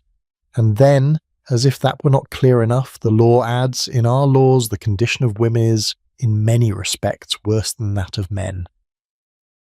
At least they were honest about it. But we are getting ahead of ourselves. Let us go back to the beginning, to the foundation of Roman legal thinking about women. Because Roman law did not just restrict what women could do, it had a whole philosophy, a whole theory about why women needed to be controlled. The Romans believed women suffered from something called infirmitas consilii, weak judgment, fragile reasoning. Basically, the legal system was built on the assumption that women were not capable of making sound decisions. Cicero, the famous Roman orator and lawyer, said this explicitly. He reminded a jury that Roman ancestors placed women in the power of guardians because of this infirmitas consilia diem, because women's judgment was weak and needed male supervision. Now, let us think about what this means in practical terms. If you are a Roman woman, from the moment you are born to the moment you die, you are under the legal control of a man. When you are young, it is your father. If your father dies and you have no brothers, it is your nearest male relative. When you marry, in most cases, it is your husband. If your husband dies and you have adult sons, they become your legal guardians. You cannot make a will without permission. You cannot buy or sell property without permission. You cannot appear in court on your own behalf without permission. You need a man to conduct every legal transaction in your life, and this is not presented as punishment. This is presented as protection. Oh, these poor women with their weak judgment. We must protect them from themselves. We must make sure a wise man is there to guide them through important decisions. Do you see the trick there? Do you see how paternalism works? It is not that we hate women. It is not that we want to oppress them. No, no. We love women. We want to take care of them. And part of taking care of them is making sure they never have to trouble their pretty little heads with complicated legal matters. But here is the question nobody seems to ask. If women's judgment is so weak, why do they need such elaborate legal restrictions? If women are naturally incapable of making decisions, why do you need laws preventing them from making decisions? Would they not just fail on their own? Unless, of course, the Romans knew perfectly well that women were capable, and that is what scared them. Let me tell you about two women who proved this fear was justified. Two women whose stories survive because they were so unusual, so unexpected, that Roman historians could not ignore them even though they really wanted to. The first is named Maisia. The year is sometime in the 1st century before the Common Era. Maisia has been accused of a crime. We do not know what crime, the sources do not tell us. But she has to appear in court to defend herself. Now, Roman law says women cannot speak in court on their own behalf. They need a male advocate. But Maisia does something extraordinary. She chooses to defend herself, and she wins. Not just wins, but wins so convincingly that the judges are stunned. The historian Valerius Maximus describes her speaking methodically and vigorously. She presents her case with such skill, such legal knowledge, such rhetorical power that she is acquitted. The crowd gives her a nickname, Androgyne, half man, half woman. Because surely a woman who could speak like that, who could argue like that, who could think like that, must not be fully female. There must be something masculine about her. Real women, properly feminine women, could not possibly do what Misia just did. Do you see what is happening here? When a woman demonstrates competence, demonstrates capability, the society does not say, maybe our assumptions about women were wrong. Instead, it says, she must not be a real woman. The alternative, that Roman legal theory was based on a lie, that women were perfectly capable of handling their own affairs, that infirmitas consilii was just an excuse for control, that was too dangerous to consider. The second woman I want to tell you about is named Afrania. And Afrania did not just speak in court once, she did it over and over again. Repeatedly, constantly, so much so that she became infamous for it. Afrania was married to a senator during the dictatorship of Sulla, around 80 before the Common Era, and she developed a reputation for appearing before the praetor, the magistrate who presided over the court, even though she had male advocates who could have spoken for her. The Roman historian says she appeared so frequently that people accused her of calumnia, malicious prosecution, bringing frivolous lawsuits just to cause trouble.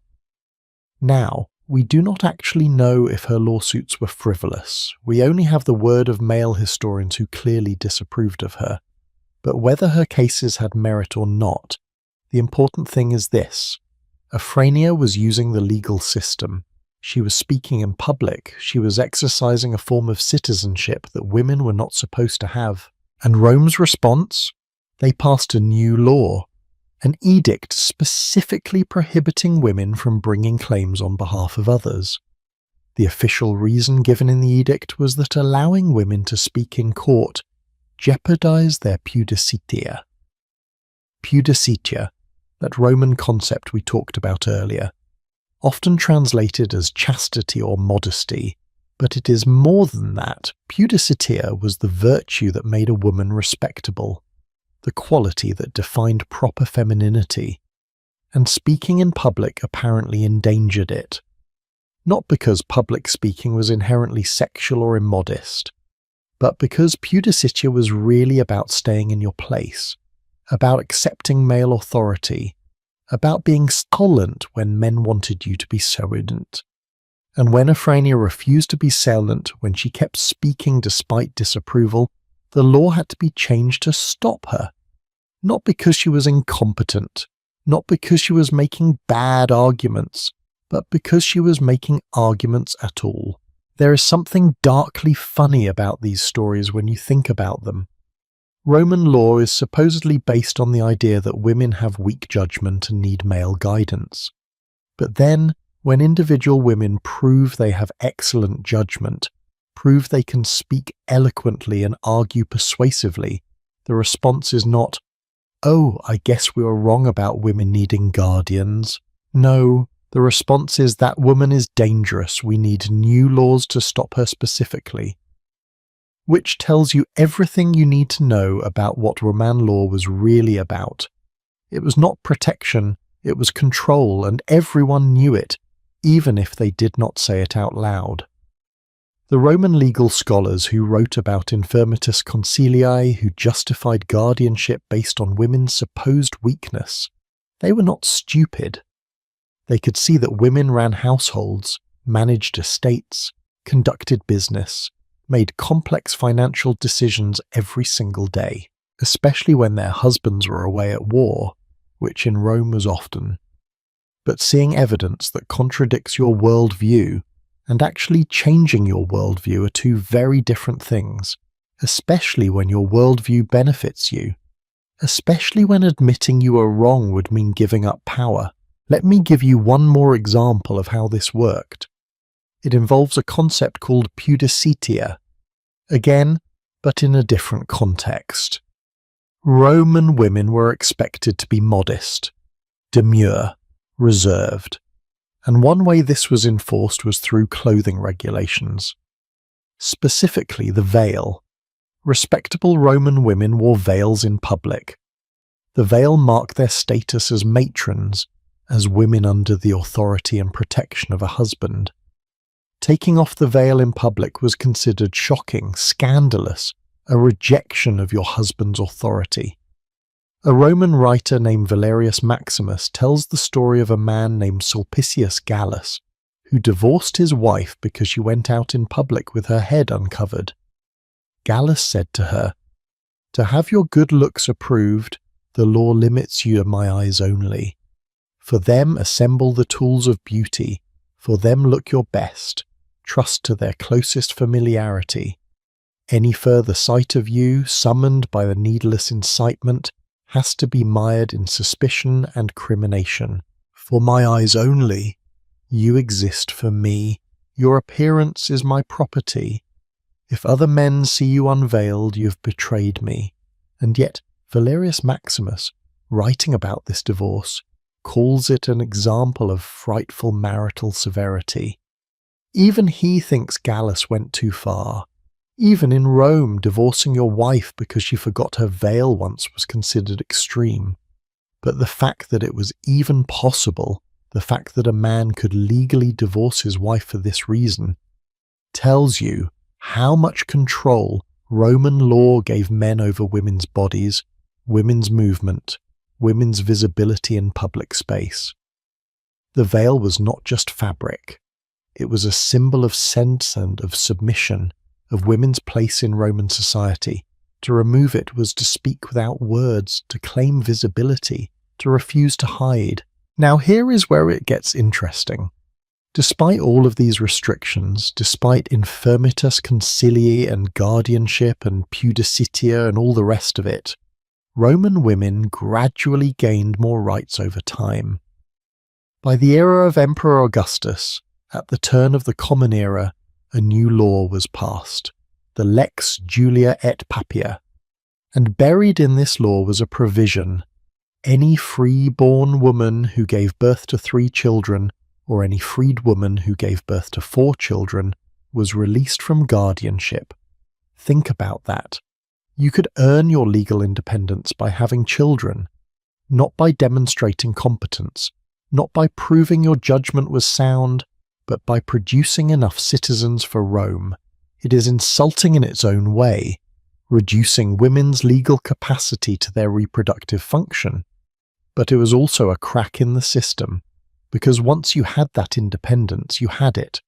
You could make contracts, write wills, manage property, all without a guardian's approval. And what happened? Did these women freed from male supervision immediately make terrible decisions and bankrupt their families? Did their weak judgment finally show itself? No, they thrived. They ran businesses, they owned property, they made loans. We have evidence of wealthy Roman women who were significant economic actors in their communities. But the legal fiction continued. The idea of infirmitas concilii was never officially retracted. The law never said we were wrong, women do not actually have weak judgment. Instead, it just created exceptions, special cases, ways around the rule without ever acknowledging the rule was unjust, because to acknowledge that would be to admit that centuries of legal oppression had been based on a lie, and powerful systems do not like to admit they have been lying. Let me tell you about one more woman, because her story shows both the restrictions and how some women worked around them. Her name was Cornelia, mother of the Gracchi brothers. Cornelia was the daughter of Scipio Africanus, one of Rome's greatest generals. She was well-educated, cultured, intelligent. When she was widowed, she had several offers of remarriage, including from a Ptolemaic king of Egypt. She refused them all. She chose to remain a widow and dedicate herself to educating her sons. And those sons, Tiberius and Gaius Gracchus, became 2 of the most important political reformers in Roman history. They pushed for land redistribution, for rights for the poor, for changes to the Roman system that threatened the power of the wealthy elite. And it is clear from historical accounts that Cornelia was deeply involved in their education and their political development. She taught them rhetoric. She encouraged their reforms. She was an intellectual force behind their political careers. But here is the thing. None of those reforms carry Cornelia's name. She could not propose laws herself. She could not speak in the Senate. She could not hold office. Everything she accomplished had to be done through her sons. And yet later, Romans remembered her. They erected a statue to her in Rome. The inscription read Cornelia, mother of the Gracchi, not wife of someone, not daughter of someone, but mother, identified by her relationship to her sons, yes, but also honoured for the role she played in shaping them. It is both beautiful and sad. Beautiful that Rome recognised her influence. Sad that the only way it could recognise her was through her sons' achievements rather than her own. So what do we learn from all of this? What does Roman law teach us about silence and voice? I think it teaches us that legal systems are often more about justifying existing power structures than about pursuing justice. Roman law did not say, "We want to control women because we're afraid of what will happen if we do not." It said, "Women need to be controlled because they are naturally weak." It turned domination into protection. It turned injustice into natural order. It made oppression sound like common sense. And this is important to understand because this pattern repeats throughout history. Whenever one group has power over another, they do not usually say, "We have power and we want to keep it." They say, "The other group needs us. They cannot handle freedom. They are better off under our guidance." The Romans said it about women. The same Romans said it about slaves. Later societies would say it about colonized peoples. The language of paternalism, of benevolent control, of protection that is really oppression. This appears over and over again. But the cracks always appear too.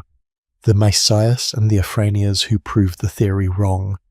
The women who demonstrate that given even the smallest opportunity, they are just as capable as men of speaking, arguing, reasoning, deciding, and slowly, painfully over centuries the cracks widen, the exception multiply, until one day someone looks at the system and says, "Wait, why do we still have this rule when we have created so many exceptions to it? Why do we still pretend women need guardians when clearly they do not?" That day came in Rome, eventually, after centuries, but it came. We have now travelled through Greek philosophy, Roman mythology, early Christian theology, medieval torture devices, and Roman law. We have seen how the silencing of women took different forms in different times, but always served the same purpose, maintaining male control. But our journey is not finished. Because the story of silencing women is not just a Western story, cultures around the world in vastly different contexts developed their own methods of controlling women's voices, and some of those stories are even stranger than what we have already seen. What happens, for instance, when the very origin story of your culture involves a woman being punished for speaking first? When your foundational myth says that creation itself went wrong because a female deity said the wrong thing at the wrong time, that is where we are going next. To a place where silence was written into the creation of the world, where speaking out of turn caused literal miscarriage, where the lesson was taught not just through law or torture, but through divine example. We are heading to ancient Japan, and the story waiting there is going to surprise you.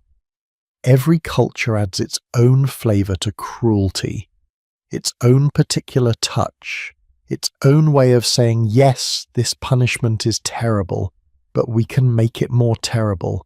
We can make it more theatrical. We can turn suffering into spectacle. And nowhere is this more evident than in what happened when the Scold's Bridle crossed from Scotland and England into German-speaking territories in the 16th and 17th centuries. Because the Germans looked at this iron torture device and thought, you know what this needs? Music.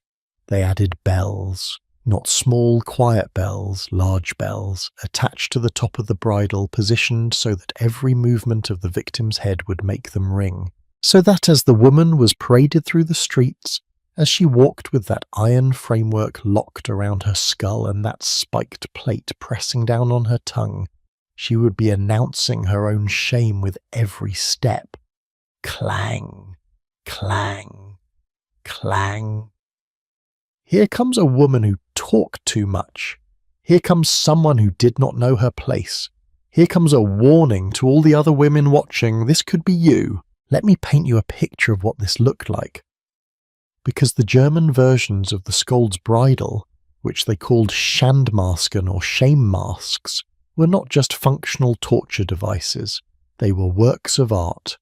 Grotesque, horrifying art, but art nonetheless. Many of them were designed to look like animals. Pigs were popular. Long snouts, pointed ears, making the woman look like the animal the Germans associated with gluttony and filth. The message being, you ate too much, you drank too much, you consumed more than your station allowed. Now you look like what you are. Other masks had exaggerated features, enormous noses that stuck out a foot from the face, tongues that protruded obscenely, painted red, sometimes with sharp points. The tongue as weapon, the tongue as threat, the tongue as the part of the woman's body that needed to be mocked and controlled. Some masks had horns, devil horns curling up from the forehead, marking the woman as demonic, as possessed by evil spirits that made her speak when she should have stayed silent. In a deeply Christian society, this carried enormous weight. It was not just saying you broke a social rule, it was saying you were in league with Satan himself. And then there were the bells.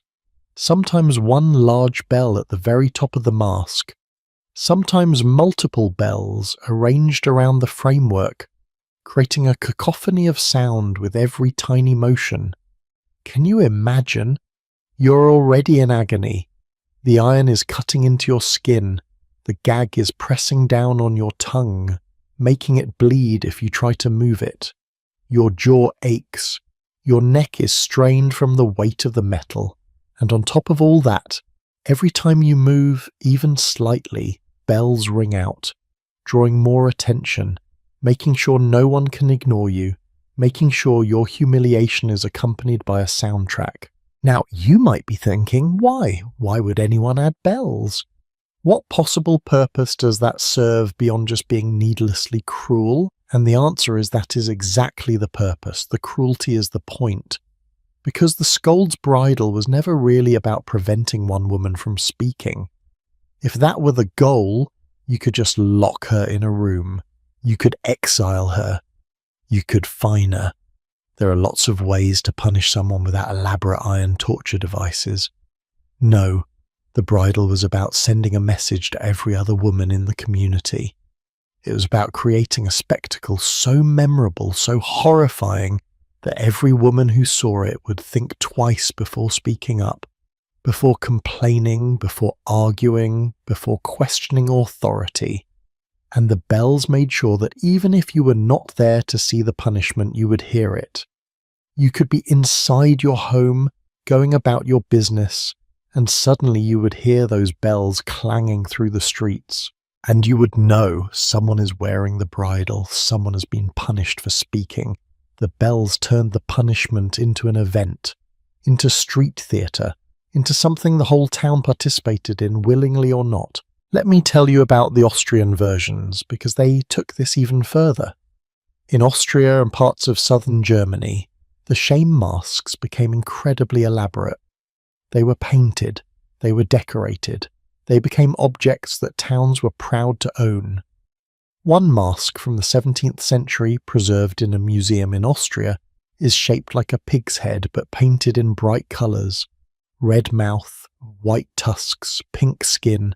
It looks almost cartoonish, like something from a medieval festival, until you realise what it is, until you understand that someone wore this, that a real human being had this locked onto their head while a crowd laughed.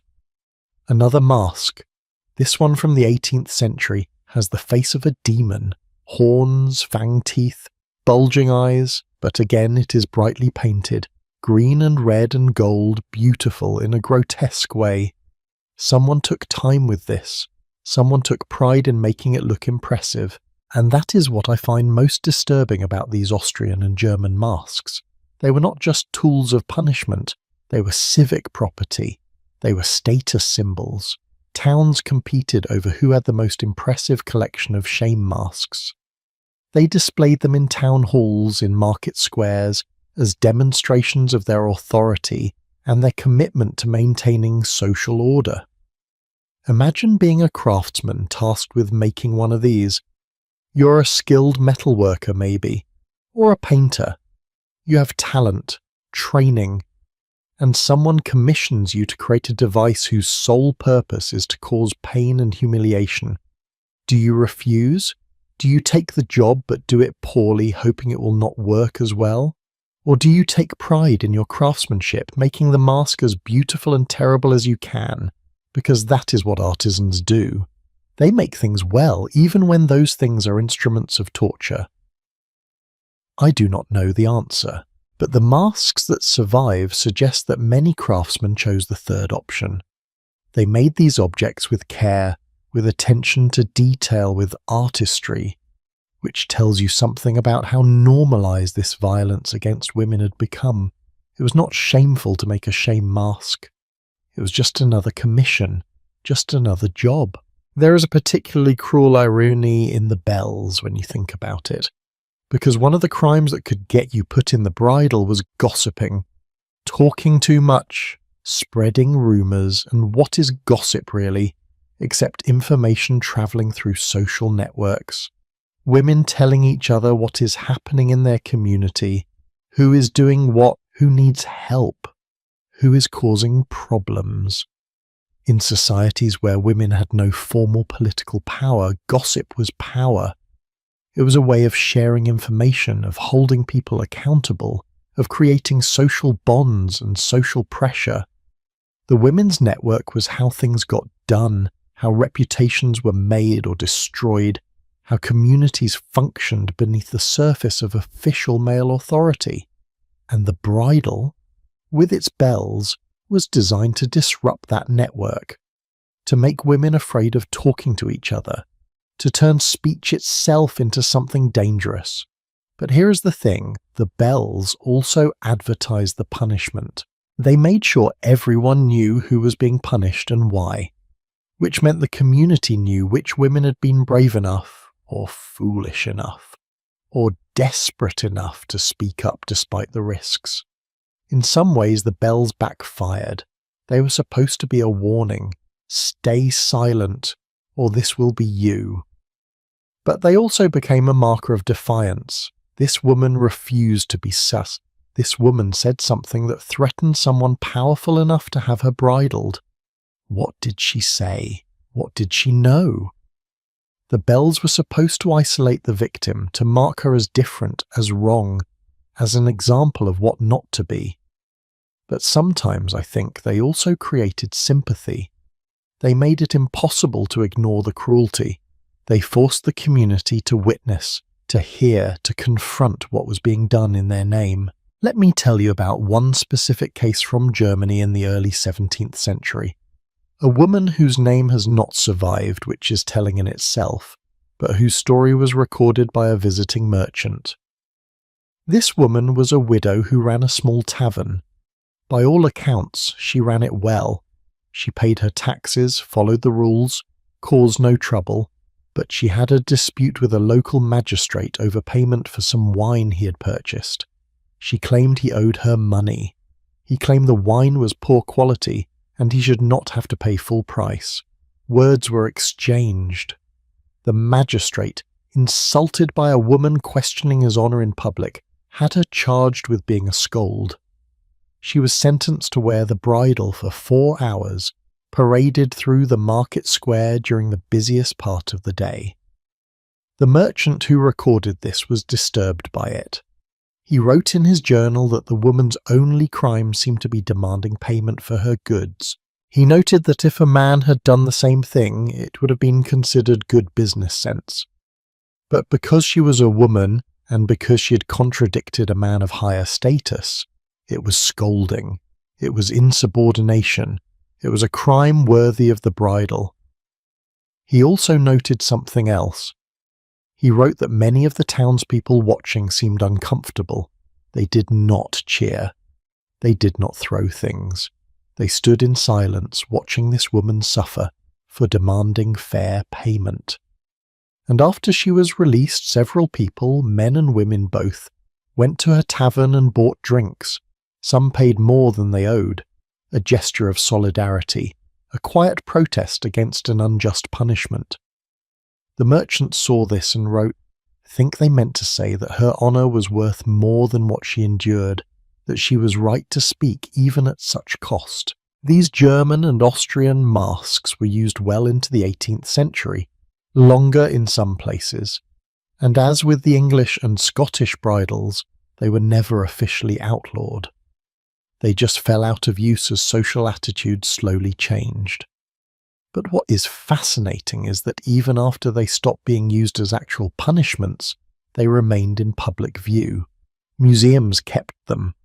Towns displayed them as historical curiosities, sometimes with humour, as if they were funny relics of the past. Old-fashioned marriage advice, haha. Remember when wives needed to be controlled? Even today you can go to museums in Germany and Austria and see these masks on display. Some museums have updated their descriptions, adding context about violence against women, about the systematic nature of these punishments.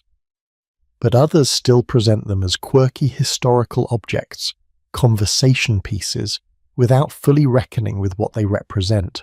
There is a famous museum in Germany that has an entire collection of torture devices, the Medieval Torture Museum they call it.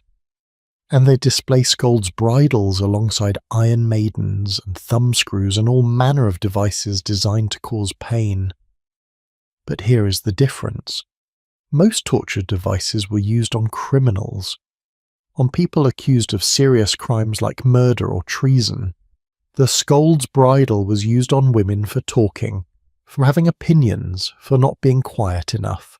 That is not the same thing, and presenting them all together as if they are equivalent, as if gossiping and murder deserve similar responses, that perpetuates the idea that women's speech is inherently dangerous, that controlling it is somehow reasonable. I want to tell you about one more detail because I think it reveals something important about how punishment worked in these societies.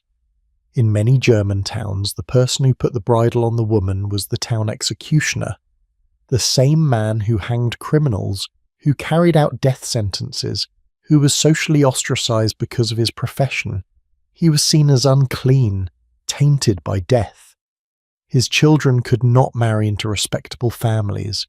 He lived on the outskirts of town, and this man, this figure of death and disgrace, was the one who locked the shame mask onto women's heads. Think about what that says. The authorities who ordered the punishment did not want to do it themselves.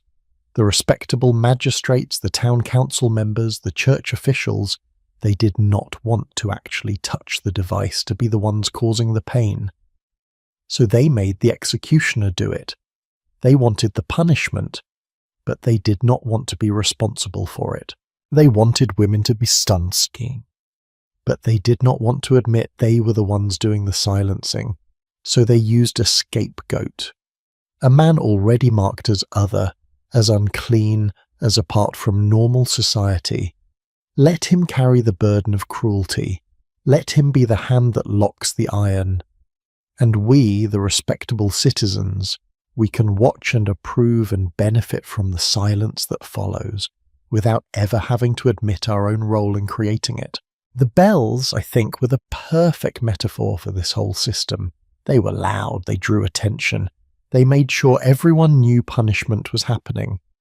But they were not the voice of the woman wearing them, they were noise imposed on her, sound that was not her own. The bridle took away her voice and replaced it with bells, with a sound that announced her punishment but told you nothing about her thoughts, her feelings, her side of the story. The bell said guilty without letting her say innocent. They said scold without letting her say, I was just speaking truth. And that ultimately is what all these devices and laws and customs were about. Not preventing speech, that is impossible, but replacing speech, drowning it out, making sure that even when women made noise, it was noise that served the purposes of those in power. The bells did not speak for the women wearing them, they spoke over them. We have now seen how the scold's bridle evolved across different cultures, from simple iron cages in Scotland to elaborate theatrical masks in Germany and Austria, from functional torture to performative art. Each culture added its own twist, its own particular flavour of cruelty, its own message about what happens when women speak out of turn. But here is what I want you to notice. Despite all the variation, despite all the different designs and decorations, the core purpose never changed. It was always about control, always about silence, always about maintaining power. And here is the other thing I want you to notice. None of it worked. Not permanently, not completely. Women kept speaking, they found ways around it, or they accepted the cost, or they waited until the punishment ended and then spoke again. The bridle could silence a voice for a few hours, but it could not silence voices plural, could not silence the collective determination of women to be heard. Which brings us to another question. We have talked about laws and torture devices, about myths and religious texts, about all the external forces trying to make women silent. But what about the internal forces? What about the ways women were taught from birth that their voices were less important? That they should hold back, defer, apologize for speaking? That is a different kind of silencing, more subtle, more insidious, and in some ways more effective than any bridle. That story is coming next. A story about education and expectation, about what happens when you tell little girls over and over that silence is not just expected but virtuous, that speaking up makes you unfeminine, unlovable, unwanted. The story of how societies learn to make women silence themselves. The most insidious form of control is the kind you do not recognize as control. The kind that seems natural, inevitable, just the way things are supposed to be. When oppression becomes culture, when restrictions become tradition, when silencing becomes so normal that people enforce it on themselves without even realizing they are doing it. And nowhere is this more clear than when we look at how ancient Greece treated its goddesses. Not mortal women, not powerless humans, but actual divine beings, immortal, all-powerful, worshipped by millions. Even they had to watch what they said. Let me take you back to one of the oldest stories in Greek literature, the Iliad, Homer's epic about the Trojan War. The poem that every educated Greek memorized, that shaped how they thought about honor and courage and fate. And right there in Book 1, there is a scene that tells you everything you need to know about voice and power, even among the gods. Zeus, king of the gods, has made a decision about the war. His wife Hera disagrees with him. Now Hera is not some minor deity. She is the queen of heaven, the goddess of marriage and family, one of the most powerful beings in the Greek pantheon. She has every right to question her husband's judgment. So she does. She speaks up, she challenges him, and Zeus responds by threatening to beat her. Let me read you what Zeus says, because the words matter. This is Zeus speaking to Hera in front of all the other gods. Sit down in silence and obey my word, or else not all the gods in Olympus can protect you when I lay my invincible hands upon you. Sit down in silence. The king of the gods speaking to the queen of the gods, using the exact same language that Telemachus used with Penelope. Sit down. Be quiet. This is not your concern, but Zeus adds a threat that Telemachus did not. Violence. physical violence, not a metaphor, not a figure of speech. He is saying, if you keep talking, I will hurt you, and no one will be able to stop me. And Homer does not present this as villainy. He does not present Zeus as a tyrant or a bully. This is just how things work. This is the natural order. Even the Queen of Heaven must be silent when her husband commands it. Now, what do you think happens next? Does Hera back down? Does she accept this threat meekly? Actually, yes, she does. Yes.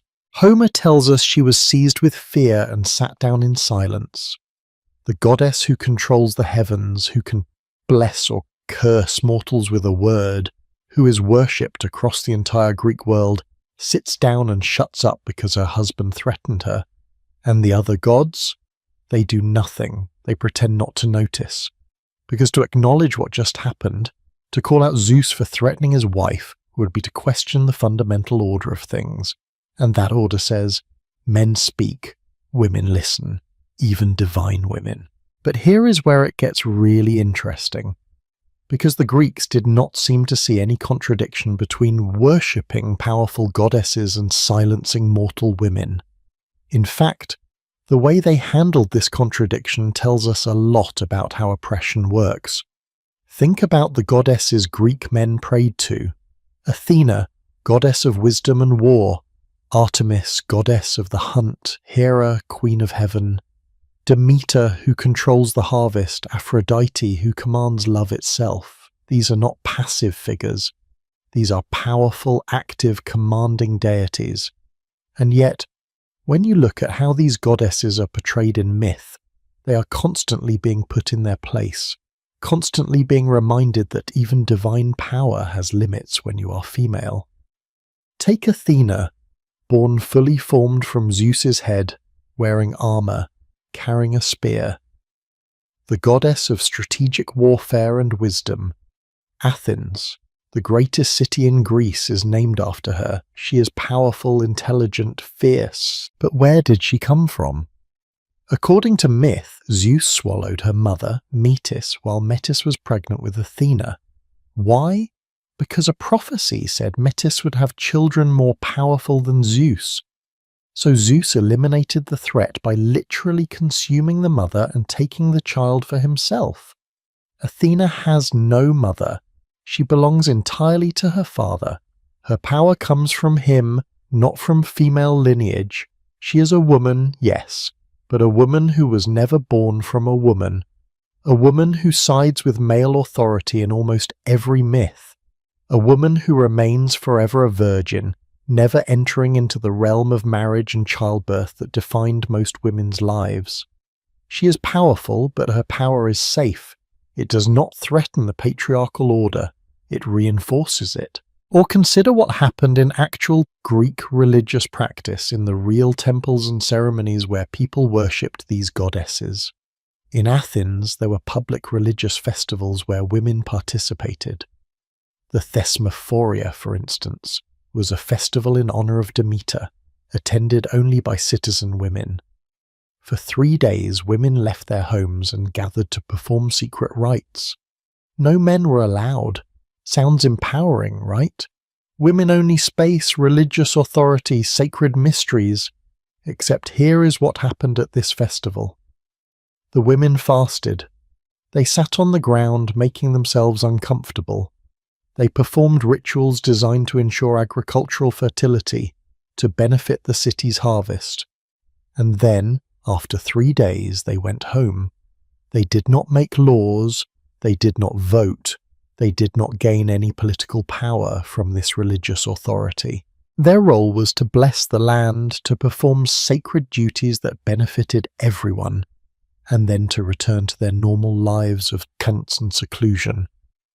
The religious power of women was carefully contained. It was important, yes. It was honoured in its way, but it did not translate into any other kind of power. You could commune with goddesses, but you could not speak in the assembly. You could perform sacred rites, but you could not testify in court. There is a pattern here, and once you see it, you cannot unsee it. Greek culture needed women to be powerful in some ways. They needed mothers to raise citizens. They needed priestesses to tend temples. They needed women to weave cloth, manage households, perform all the labour that kept society functioning. But they could not acknowledge that this power was real power.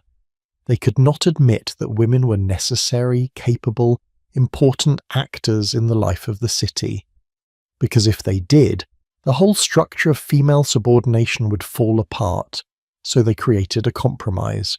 They said, women can be powerful in the private sphere, in the home, in religious ritual, in the world of emotion and family and sacred mystery. But the public sphere, the world of politics and war and philosophy and law, that belongs to men. And they enforce this division by making public speech a masculine activity. Remember what we talked about in the very beginning of this journey. How in ancient Greece the ability to speak in public was what defined you as a man. An elite man specifically capable of participating in the life of the polis. If speaking equals masculinity, then any woman who speaks publicly is, by definition, acting like a man. She is crossing a boundary, she is violating the natural order. And goddesses? Well, goddesses could speak. They were divine. They were beyond mortal categories. But even they faced consequences. Even they had to be careful. Even Hera, Queen of Heaven, had to sit down and shut up when Zeus told her to. Let me tell you about Aristophanes, the comic playwright. In the year 411 before the Common Era, he wrote a play called Lysistrata. It is about women taking over the Acropolis and refusing to have sex with their husbands until the men end the Peloponnesian War. It is funny, it is bawdy, it is clever, and it is also fundamentally impossible. The entire premise of the play is women exercising collective power, making demands, using their sexuality as political leverage. The women speak eloquently about politics, they argue with men, they win, but everyone watching this play knew it was fantasy. The joke was not just in the sexual humour, the joke was in the premise itself. Imagine if women could organise like this. Imagine if they could speak in public. Imagine if they had political power. The audience could laugh because they knew this would never actually happen. Greek women could not organise. They could not assemble. They lived in separate quarters of the house. They could not speak to men who were not relatives. They could not participate in politics. The play was safe because the reality it depicted was impossible. But here is what I find fascinating. Aristophanes had to give his fictional women extraordinary eloquence. He had to make them speak well, argue cleverly, use all the rhetorical techniques that educated Greek men learned, because otherwise the play would not work. The women had to be capable of public speech, or there would be no drama, no comedy, no point. Which means Aristophanes knew that women could speak. He knew they were not naturally inarticulate or incapable of rhetoric. He knew that if women had the education and opportunity men had, they could do what men did. He knew, and he still wrote it as comedy, as impossible fantasy, as a joke. There was one category of women in ancient Greece who were allowed, even expected, to speak eloquently in public. Can you guess who they were? Hetairae, courtesans. Women who existed outside the normal social structure, who were not citizens, were not respectable, were not marriageable in the conventional sense. These women were educated. They learned music, poetry, philosophy. They attended symposia, those drinking parties where men discussed politics and literature. They conversed with philosophers. They were witty, charming, intelligent, and they could do all of this precisely because they were not respectable, because they had already given up their claim to female virtue, to pudicitia, to the modesty that defined proper women.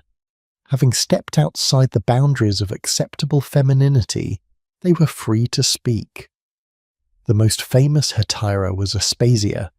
She was the companion of Pericles, the great Athenian statesman, And Socrates himself, according to Plato, admitted to learning rhetoric from her. Socrates, the greatest philosopher of Athens, learned from a woman, but Aspasia could only teach because she was a hetaira. If she had been a citizen woman, a respectable married woman, she would have been sequestered in the women's quarters. She would never have met Socrates. She would never have had the opportunity to demonstrate her brilliance. The system allowed one woman to speak, but only because she had already been categorized as not quite respectable. Her voice was permitted because she had paid for it by giving up the protection and status that came with being a proper woman. It is a devil's bargain. You can speak, but only if you accept being marked as different, as lesser, as outside the bounds of what women are supposed to be. Let me bring this back to something we can all relate to. Have you ever been in a situation where you had something to say, something important, but you hesitated because you were afraid of how people would react? Afraid they would think you were aggressive or pushy or not feminine enough?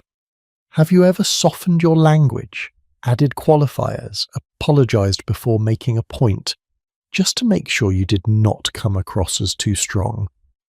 Have you ever watched a male colleague say exactly what you were thinking and get praised for it, while you knew that if you had said the same thing, you would have been criticized?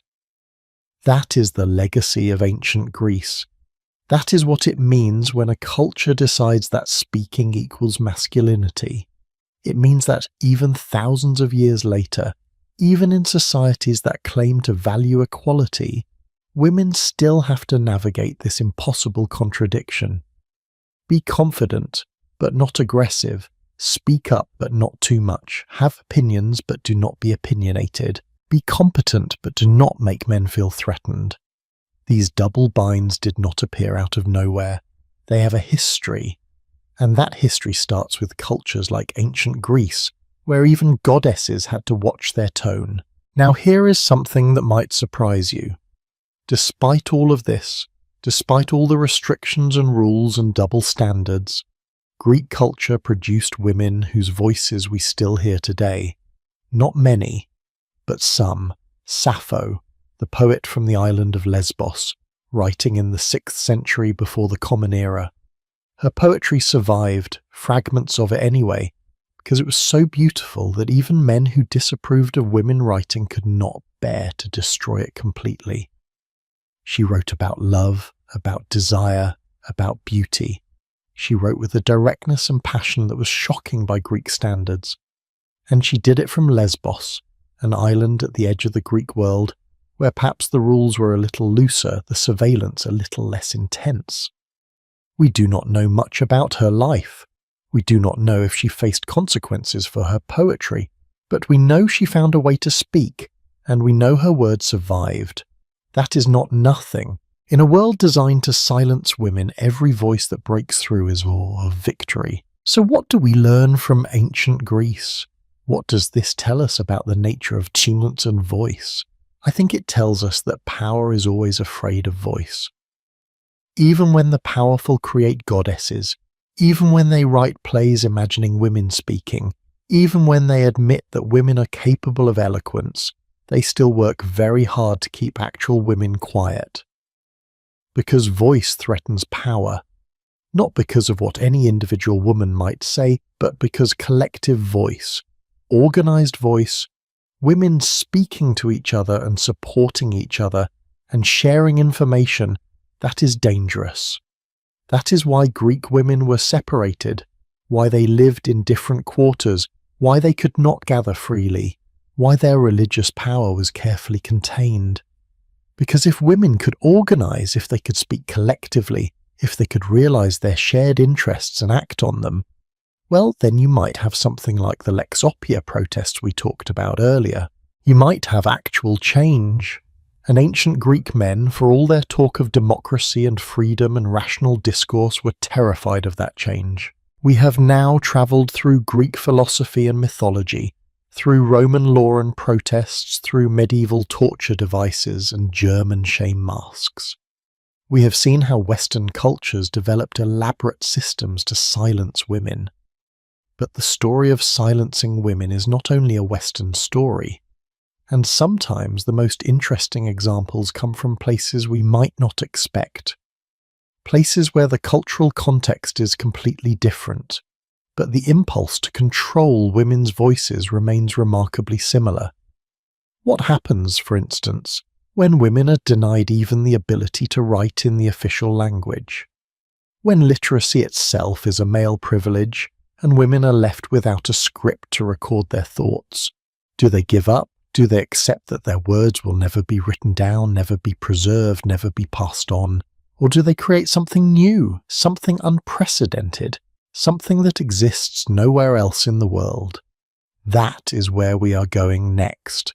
To a hidden valley in China, to a script that no man could read, to a form of writing created by women for women, a secret language born from oppression, flowering into art, the story of Nushu.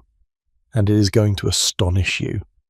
What if violence was not just a rule, but a creation myth? What if the very origin story of your civilization taught that a woman speaking out of turn literally caused miscarriage? That the wrong words at the wrong time from the wrong person could prevent life itself from coming into being? Welcome to Japan, and welcome to one of the most revealing creation myths ever written down. The story I am about to tell you comes from the Kojiki, the oldest surviving chronicle of Japan, compiled in the year 712 of the Common Era. But the myths it contains are much older, passed down through generations, shaped and reshaped until they became the official story of how Japan began. And at the very heart of that story is a lesson about silence, about who gets to speak first, about what happens when a woman forgets her place. In the beginning, according to the Kojiki, there was chaos, formless void. The universe existed, but nothing in it had taken shape yet. And from this chaos emerged gods.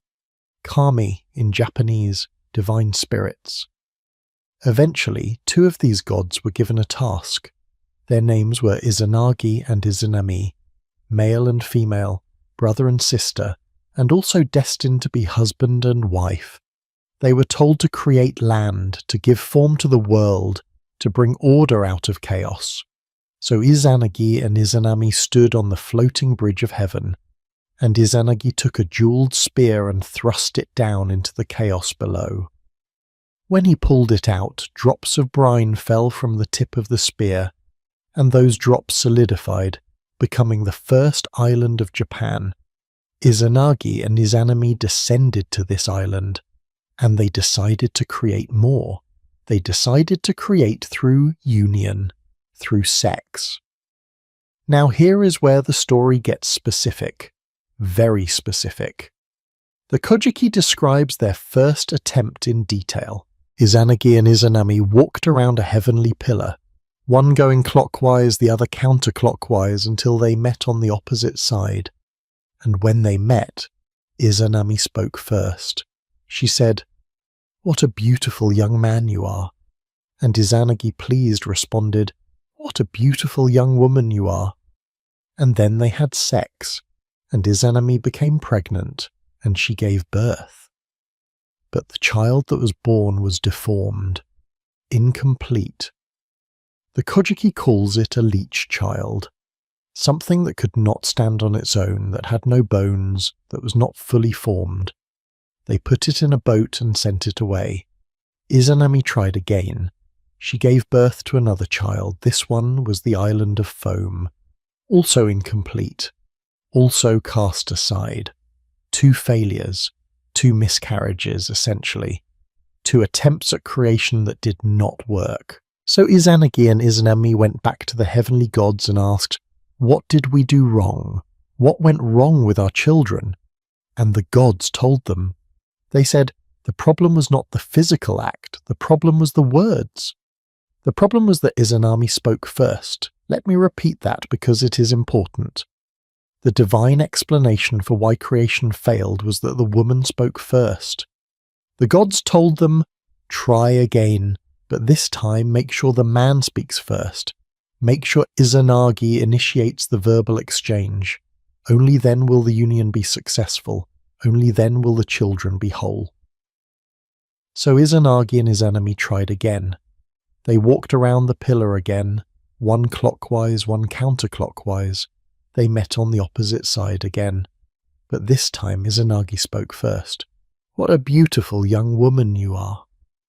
And Izanami, following the rules now, responded second. "What a beautiful young man you are." Same words, same order, but different speaker going first. And then they had sex again. And this time when Izanami gave birth, the children were perfect, complete, whole. These children became the islands of Japan, became the mountains and rivers, became the gods of wind and ocean and fire. Creation succeeded because the man spoke first. Now, you might be thinking, this is just an old myth, just a story people told to explain how the world began. Why does it matter? It matters because this was not just entertainment. This was scripture. This was the official account of Japanese origins, compiled by order of Empress Genmei and presented to the imperial court. This story was taught, retold, reinforced for over 1,000 years. And the lesson was crystal clear. When a woman speaks out of turn, even in the most intimate moment, even to her own husband, the result is deformity, failure, incompleteness, things that cannot survive. But when a man speaks first, when proper order is maintained, creation succeeds, life flourishes, the world takes shape. It is not that women cannot speak. The myth does not say women must be completely silent. Izanami is allowed to respond. She is allowed to express admiration for her husband. But she must wait.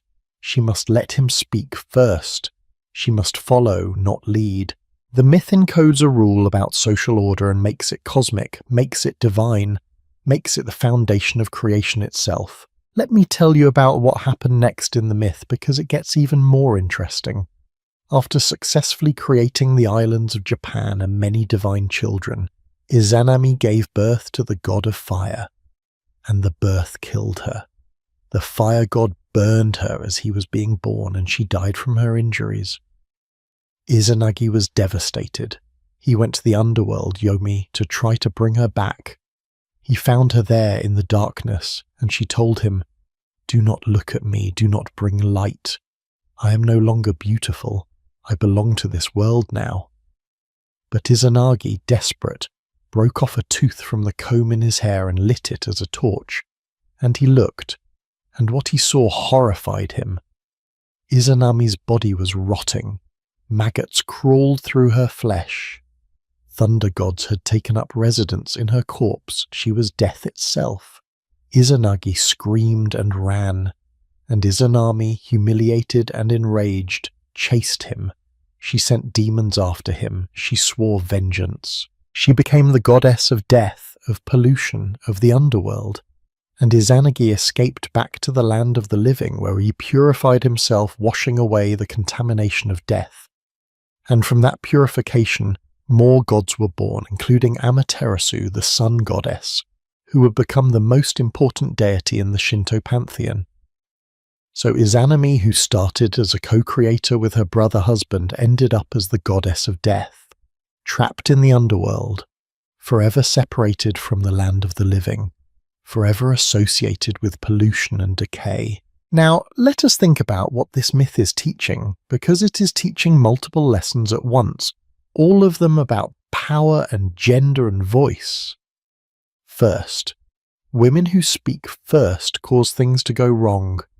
Even in the most private moment, even with their own husbands, women must wait for men to initiate speech. This is presented as natural law, as the order of the universe.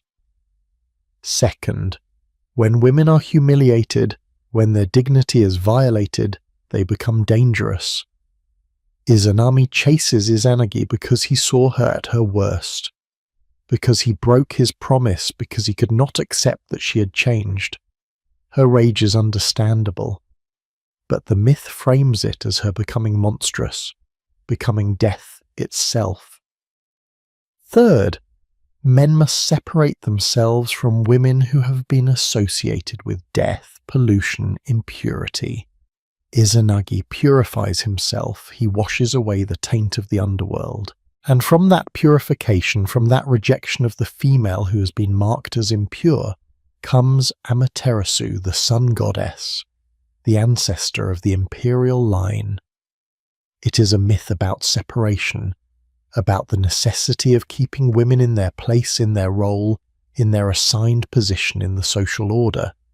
And it is a myth about what happens when that order breaks down: chaos, deformity, death, formity. Let me fast forward more than 1,000 years, to modern Japan, to the 20th century, to a woman named Michiko, who in 1959 married Crown Prince Akihito and became Crown Princess of Japan. Michiko was educated, intelligent, accomplished. She spoke multiple languages. She had studied literature. She was the first commoner to marry into the imperial family, and she was expected to be silent. The pressure was enormous. The imperial household had strict rules about how she should behave, what she could say, who she could speak to.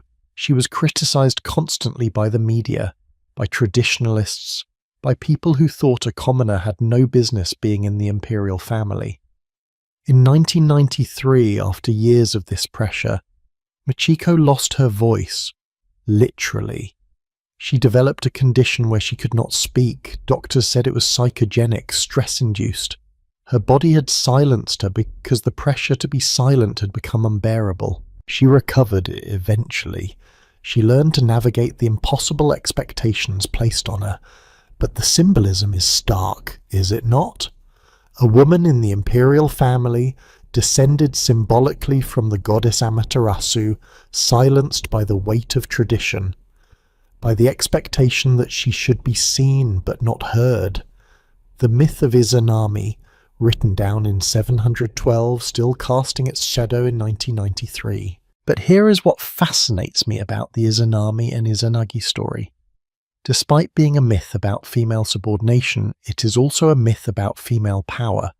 Because Izanami was a co-creator, she made the world alongside her husband. Her children became the islands of Japan. Her role was essential, not peripheral. The myth has to acknowledge her importance. It has to give her divine status, creative power, a central role in the story of creation. Because without her, there is no creation. Without the female principle, without partnership, the world cannot come into being. But having acknowledged her power, the myth immediately constrains it. Yes, she is powerful. Yes, she is necessary. But she must follow rules. She must speak second. She must accept male leadership. And if she forgets her place, if she speaks first, everything falls apart. It is the same pattern we have seen throughout this journey. Every culture needs women. Every culture depends on women's labor, women's reproductive power, women's participation in society. But every culture also fears what might happen if women realize their own importance, if women organize, if women demand equality. So the myths, the laws, the customs, the torture devices, they all serve the same purpose. To acknowledge female power while simultaneously constraining it. To say, yes, you are important, but only if you stay in your designated role. Only if you speak when spoken to. Only if you let men lead. There is another Japanese myth I want to tell you about, because it shows how this theme repeats, this story of Amaterasu, the sun goddess, daughter of Izanagi. Amaterasu had a brother named Susanoo, god of storms. And Susanoo was a troublemaker. He destroyed rice paddies. He threw a dead horse into Amaterasu's weaving hall. He defecated in her sacred spaces. He was violent, chaotic, destructive. And how did Amaterasu respond? Did she, as the supreme goddess of heaven, punish him? Did she use her divine authority to stop him? No. She retreated. She went into a cave and sealed herself inside, refusing to come out. And when the sun goddess hid herself, the world fell into darkness. The other gods were terrified. They needed Amaterasu. They needed the sun, so they devised a plan. They held a raucous party outside her cave. They made noise, told jokes, danced, and the goddess Ame no Uzume performed a striptease, making all the gods laugh uproariously. Amaterasu, curious about what was so funny, peeked out of her cave, and when she did, the gods grabbed her and pulled her out, and blocked the entrance so she could not retreat again, and light returned to the world. Now, what is this myth teaching? It is teaching that when female authority is challenged, when sacred spaces are violated, the proper female response is retreat. Silence, withdrawal into private space. Amaterasu does not fight. She does not confront. She does not use her power to stop Susanoo. She removes herself from the situation. And it takes other gods using trickery and persuasion to bring her back out. It is a myth about the limits of female authority. Yes, Amaterasu is powerful. Yes, the world needs her. But her power is passive. It is the power of presence or absence, not the power of action and confrontation. Do you see how these myths work together? Izanami teaches, women must speak second. Amaterasu teaches, when challenged, women should retreat, not fight. These are not random stories, these are cultural instructions encoded in divine narrative. This is how you teach a society what roles are acceptable, what behaviors are accepted, without ever having to state it as law, because laws can be challenged, laws can be changed. But myths are sacred, myths are timeless, myths are just the way things are, until someone questions them, until someone asks, but why must the woman speak second? What actually goes wrong if she speaks first? Can we test this? Can we try a different way? Those questions are dangerous. Those questions threaten the whole structure. That is why myths work so well. They do not invite questions. They present themselves as foundational truth. But here is the thing about myths, they reveal what a culture fears. And the Izanami myth reveals that ancient Japan feared female initiative, feared women taking the lead, even in the most basic interactions, feared what might happen if women believed they had the right to speak first, to act first, to initiate rather than respond.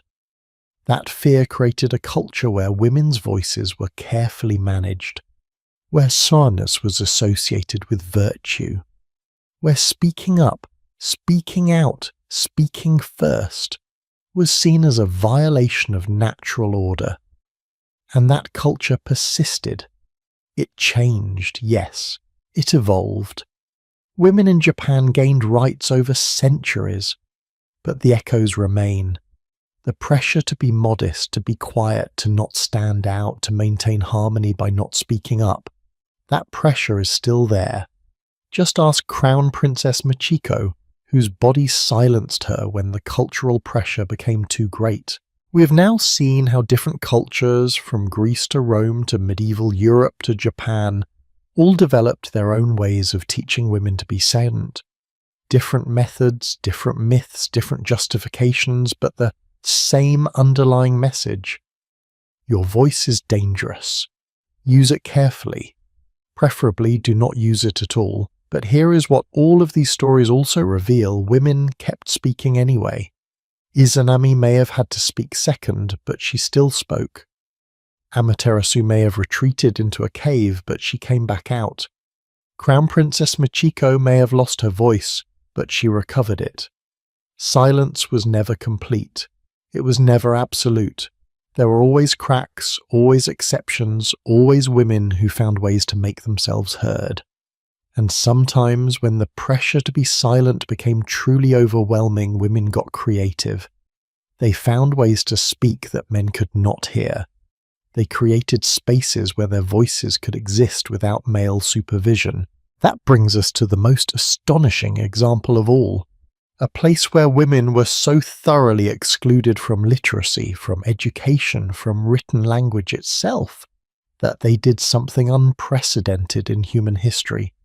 They invented their own script, a form of writing that only women could read, a secret language that existed for centuries right under men's noses. This is not a myth. This is not metaphor. This actually happened. In a valley in China, in a time not so long ago, women created their own way of preserving their voices. And that story? That is where we go next. Imagine you are a girl growing up in a remote valley in southern China. It is sometime in the 18th or 19th century. You watch your brothers go to school, learn to read and write Chinese characters, prepare for the imperial examinations that might lift your family into prosperity. But you will never learn to read. Education is for boys, literacy is for men. Your future is to marry into another family, to leave your home and your mother and your sisters, and to spend the rest of your life serving your husband's family. You will never read a letter. You will never write down your thoughts. Your words will evaporate into air, leaving no trace. When you die, it will be as if your voice never existed at all. Unless you learn the secret, unless your mother or your aunt or your sworn sisters teach you the script that no man can read. The script that women in this valley have been passing down in secret for generations. The script that will let you write letters to the women you love, express feelings you could never speak aloud, preserve your voice in a world that wants to erase it. That script is called Nushu, and it is the only known writing system in human history created by women, for women, and used exclusively by women. Let me tell you where this happened. Jiangyong County, in Hunan Province, in south-central China, a rural, mountainous region where the Yao and Han peoples lived side by side, where women spoke their own local dialect, different enough from standard Mandarin that outsiders could barely understand it. These were not wealthy women, not aristocrats with time and resources. These were peasant women, farmers' wives and daughters, women who spent their days working in fields, raising children, managing households, women who, under the Confucian system that governed Chinese society, had almost no rights. They could not inherit property. They could not divorce their husbands. Once they married, they belonged to their husband's family. They left their birth families and often never saw their mothers or sisters again, and they were excluded from literacy. Chinese characters were difficult to learn, requiring years of study. Schools were for boys. Women who learned to read were rare, usually from wealthy families who could afford private tutors. For the vast majority of women, illiteracy was a fact of life. But here is what is extraordinary. In this one valley, in this specific place, women looked at their exclusion from the official written language and said, "Fine, we will make our own." We do not know exactly when Nushu began. The script does not preserve well. Women wrote on paper and cloth, materials that decay in humid climates. And there was a custom of burning or burying Nushu writings with the women who created them, so they could carry those letters and songs to the afterlife. Some scholars think it started as early as the 13th century during the Song dynasty. Others think it emerged during the Ming or Qing dynasties, somewhere between the 14th and 17th centuries. We may never know for certain. What we do know is why it existed, and the answer is heartbreaking and beautiful at the same time. Women in Jiangyong were lonely. That is the simple truth at the heart of Nushu. They were separated from their birth families. They worked from dawn to dusk. They had limited freedom to socialize. And they needed a way to communicate with each other, to maintain bonds across distance, to express feelings that could not be spoken aloud in a society that valued female silence. So they created three things: sworn sisterhoods, secret writing, and a genre of literature called Su Kelian, lamenting the miserable. Let me explain how this worked. When girls in Jiangyong reached adolescence, they would form sworn sisterhoods. Groups of 3 to 10 girls who were not related by blood but who chose each other as family, as sisters. These bonds were considered sacred, often more important than marriage bonds. And these sworn sisters taught each other Nushu. It was passed down mother to daughter, aunt to niece, older sister to younger, friend to friend. Never in formal schools, never in any official way. Just women teaching women in secret, creating a network of literacy that existed completely outside the male sphere. The characters themselves were beautiful, graceful, they looked like bamboo leaves, like the patterns in embroidery. That was not accidental. Women learned Nushu while learning to embroider. The two skills were intertwined. You could hide your writing practice by pretending to practice your needlework, and you could incorporate Nushu characters into your embroidery designs, encoding messages in decorative patterns that men would never recognize as writing. Imagine that. Imagine embroidering a handkerchief for your mother-in-law, and hidden in the floral pattern is a message to your sworn sister. I miss you. I am lonely. Remember me. There are legends about how Nushu began. One story tells of a beautiful woman from Jiangyong who excelled at singing and embroidery. She was chosen to serve as a palace maiden in the emperor's court. It was supposed to be an honor, but she was miserable, isolated, yearning for her home and her sworn sisters. So she invented Nushu based on embroidery patterns, and she sent secret letters back to her sisters, teaching them how to read her new script. And gradually the script spread among the women of Jiangyong, becoming their secret language of connection. Another legend features a woman named Pan Chao from Tongshan village. By age 3 she could sing. By 7 she mastered embroidery. By 18 she excelled in every feminine craft, and she was beloved by the women around her, who constantly formed sworn sisterhoods with her. The story says she invented Nushu to help women communicate their feelings, their struggles, their inner lives. Are these legends true? Probably not literally, but they tell us something important. The women who used Nushu believed it was created by a woman like them, someone who understood loneliness, who valued female friendship, who wanted to preserve women's voices in a world that tried to silence them. Let me tell you what women wrote in Nushu, because the content is just as important as the script itself. The most common genre was Su-Kelian, laments. Women wrote about their hardships, about forced marriages to men they did not love, about being separated from their birth families, about the cruelty of mothers-in-law, about children who died, about poverty, about loneliness, about the small and large sorrows of their lives. But they also wrote about love, about friendship, about the bonds between sworn sisters. They wrote wedding gifts for friends who were getting married, letters of advice and comfort for women entering new families. They wrote about seasonal festivals, about local customs, about recipes and remedies and practical knowledge. They created a whole literature, a body of work that exists nowhere else in Chinese culture. Because this was not official literature. This was not poetry approved by male scholars. This was women writing what mattered to them, in their own words, in their own script. And here is the most subversive part.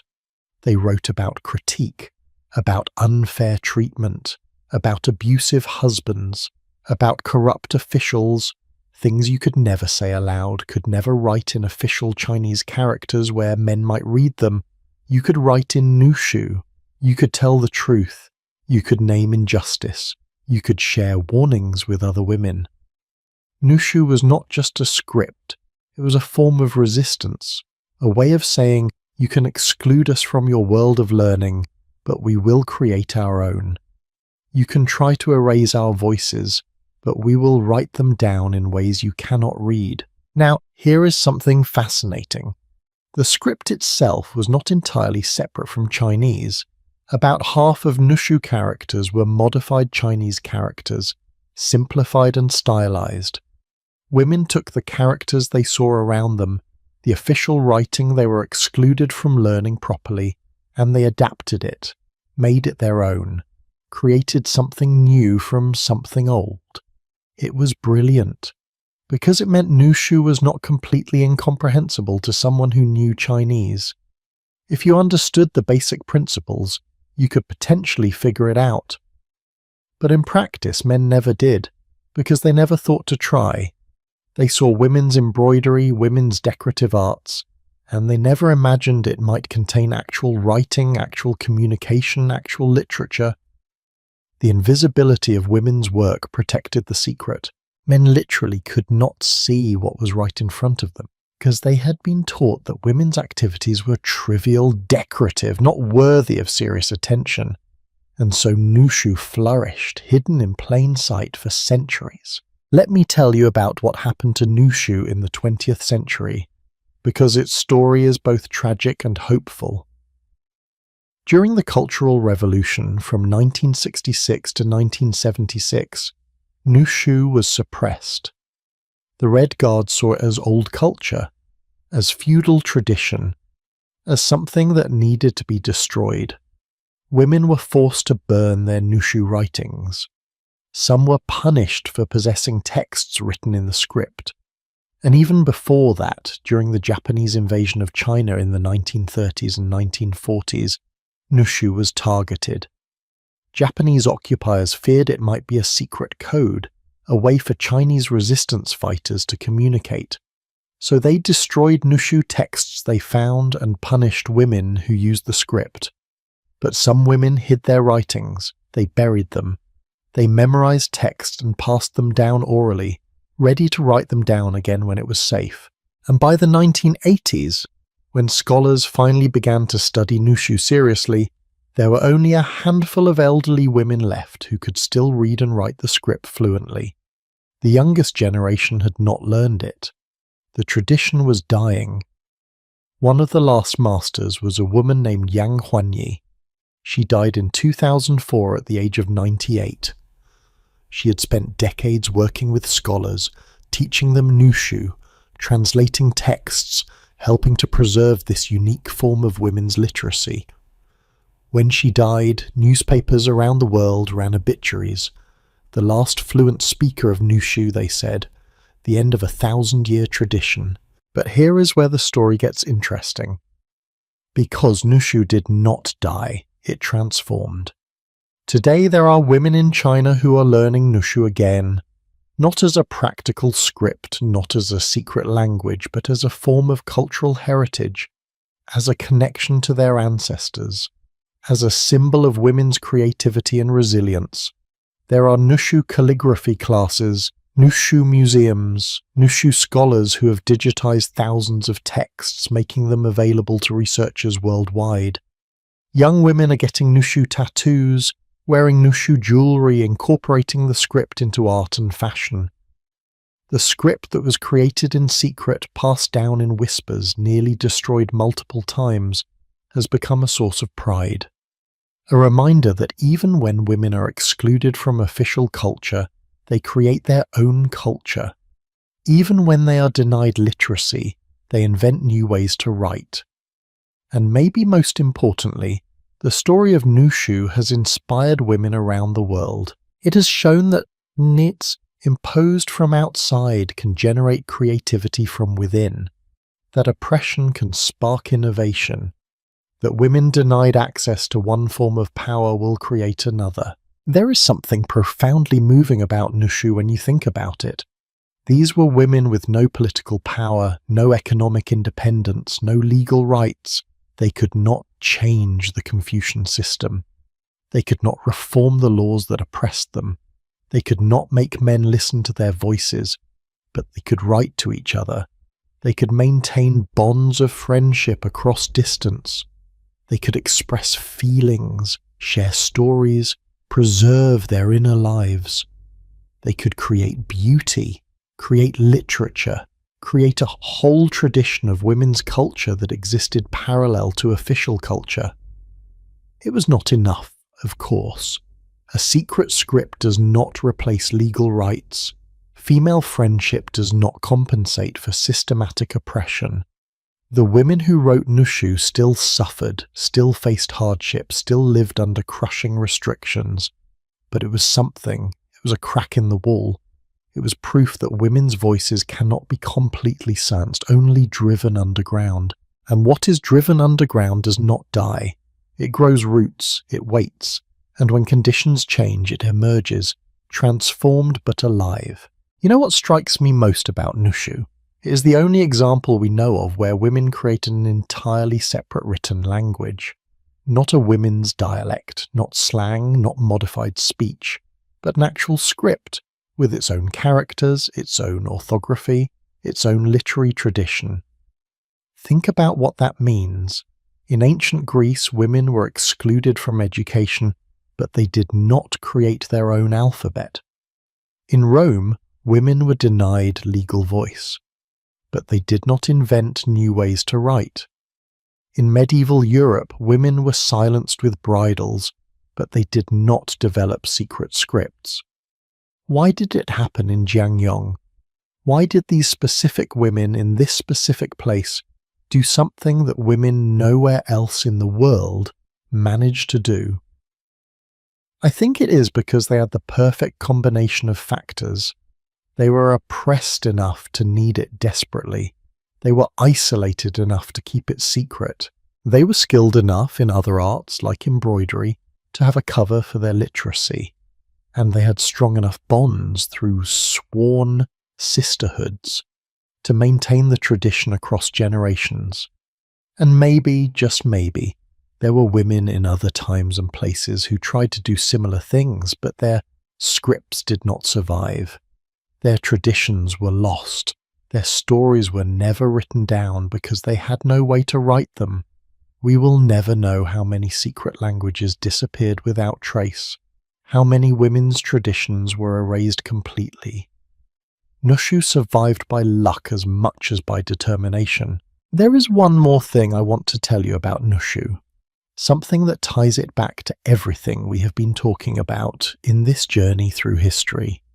The genre of Sukelian, lamenting the miserable, was not about complaining for its own sake. It was about witnessing, about saying, "This happened to me. This is what my life was like. This is the truth of women's experience." And by writing it down, by sharing it with other women, by creating a record that could be passed on, these women were doing something radical. They were claiming authority over their own stories. They were saying, "We will tell our version of events, not the official version. We will preserve our truth, even if it contradicts what men say about us." That is what voice is, ultimately. Not just making sound, not just speaking words, but having your version of reality acknowledged, having your truth recorded, having your experience counted as part of history. And for a brief, shining moment in one valley in China, women had that. They had their own history, written in their own script, preserved by their own hands. It was fragile. It was hidden. It was always at risk of being discovered and destroyed, but it existed. And now, even though the last fluent speakers are gone, the texts remain. The tradition survives. The voices, written in graceful characters that look like bamboo leaves, still speak to us across the centuries. We have journeyed through so much history together, from ancient Greece to modern Japan, from Roman forums to medieval torture chambers, from divine myths to secret scripts. We have seen how different cultures in different times all tried to silence women in one way or another, but we have also seen resistance. We have seen Hortensia speaking truth to power. We have seen Roman women taking to the streets. We have seen Sappho's poetry surviving. We have seen Nushu preserving voices that should have been lost. And that brings us to the final questions. After all of this history, after all of these examples of silencing and resistance, what happens when the silencing becomes internalized? When women learn to silence themselves? When the external rules become internal doubts? That is the most difficult kind of silencing to fight, because there is no bridle to remove, no law to repeal, no obvious enemy to resist. The enemy is in your own mind, telling you that your voice does not matter, that you should stay quiet, that speaking up will only cause trouble. How do you fight that? How do you reclaim your voice when you have been taught, from birth, that using it is wrong? That is where we are heading in our final chapters, to the psychology of silence, to the ways societies teach women to police themselves, and ultimately to the ways women are breaking free. The journey continues. Here is a paradox that tells you everything about how power works. The Virgin Mary in Christian theology is the Mother of God, the Queen of Heaven, the woman whose consent brought salvation to humanity. She is venerated across the entire Christian world, has inspired countless works of art, has billions of believers praying to her every day. And in the entire New Testament, she speaks fewer than 200 words. Let me say that again. The most important woman in Christianity, the woman whose yes to the angel Gabriel changed the course of human history according to Christian belief, speaks fewer words in the Bible than most of us speak in a casual conversation over dinner. But here is what makes this truly fascinating. Medieval Christians were obsessed with Mary's voice. They wrote thousands of pages speculating about what she sounded like, how she spoke, what her words meant. They described her voice as eloquent, as powerful, as moving. They created an entire literary tradition around her speaking, even though the Bible gives them almost nothing to work with. Why? Why this obsession with the voice of a woman who barely spoke in Scripture? Why imagine her as eloquent when silence would have been safer, more in line with what St. Paul said about women keeping quiet in churches? The answer reveals something profound about how medieval society handled the contradiction between revering women and silencing them. Let me take you back to medieval Europe, roughly from the year 1000 to 1500 of the Common Era. This is a Christian world. A world where the church shapes every aspect of life from birth to death and beyond. And at the centre of Christian devotion, alongside Jesus, stands Mary. Medieval people prayed to Mary constantly. They built cathedrals in her honour. They celebrated feast days marking events in her life. They believed she could intercede with her Son on behalf of sinners. She was powerful, she was important. She mattered in ways that no mortal woman could ever hope to matter. But she was also safe. Mary was a virgin. Mary was obedient. Mary said yes to God without question. Mary suffered her Son's death in silence. Mary was the perfect woman according to medieval standards, pure, submissive, silent in her suffering. Except for all those medieval texts that imagine her speaking, that give her voice, give her agency, give her power beyond what the Bible explicitly grants. There is a whole genre of medieval literature called Marian miracles, stories about Mary appearing to people, performing miracles, intervening in human affairs, and in these stories Mary talks a lot. She gives advice, she scolds sinners, she threatens punishment, she demands obedience. In one famous collection by Caesarius of Heisterbach, written in the early 13th century, Mary appears to a priest and speaks to him severely. Her words, according to Caesarius, were so harsh that she threatened, "I will take away from you the use of your tongue." Read that again. Mary, the model of feminine virtue, threatens to silence a man who has displeased her. She claims the power to take away his voice. So what is happening here? How do you reconcile silent Mary of the Gospels with speaking, acting, powerful Mary of medieval devotion? The answer is that medieval culture needed both versions. They needed silent Mary to show women how to behave. Look at Mary, they could say. She barely spoke. She accepted God's will without argument. She suffered in silence. This is what holy women do. But they also needed powerful Mary. They needed a female figure who could intercede, who could act, who could speak with authority. Because humans need to pray to someone who understands them, and men, try as they might, could not quite believe that a male god understood the specific struggles of childbirth, of motherhood, of female suffering. So they gave Mary voice, but they did it in a very specific way. They made her speak on behalf of the church, on behalf of male authority, on behalf of the existing power structure. Mary in medieval literature almost never challenges male authority. She reinforces it. When she speaks, it is to tell sinners to repent, to encourage devotion to her Son, to support priests and bishops. Her voice is powerful, but it is safe power. Power that upholds the system rather than challenging it. Now let me tell you about the real medieval women who tried to claim their own voices, because they had Mary as an example, sort of. They had a woman who spoke with divine authority, so maybe they could too. One of the most fascinating examples is Hildegard of Bingen.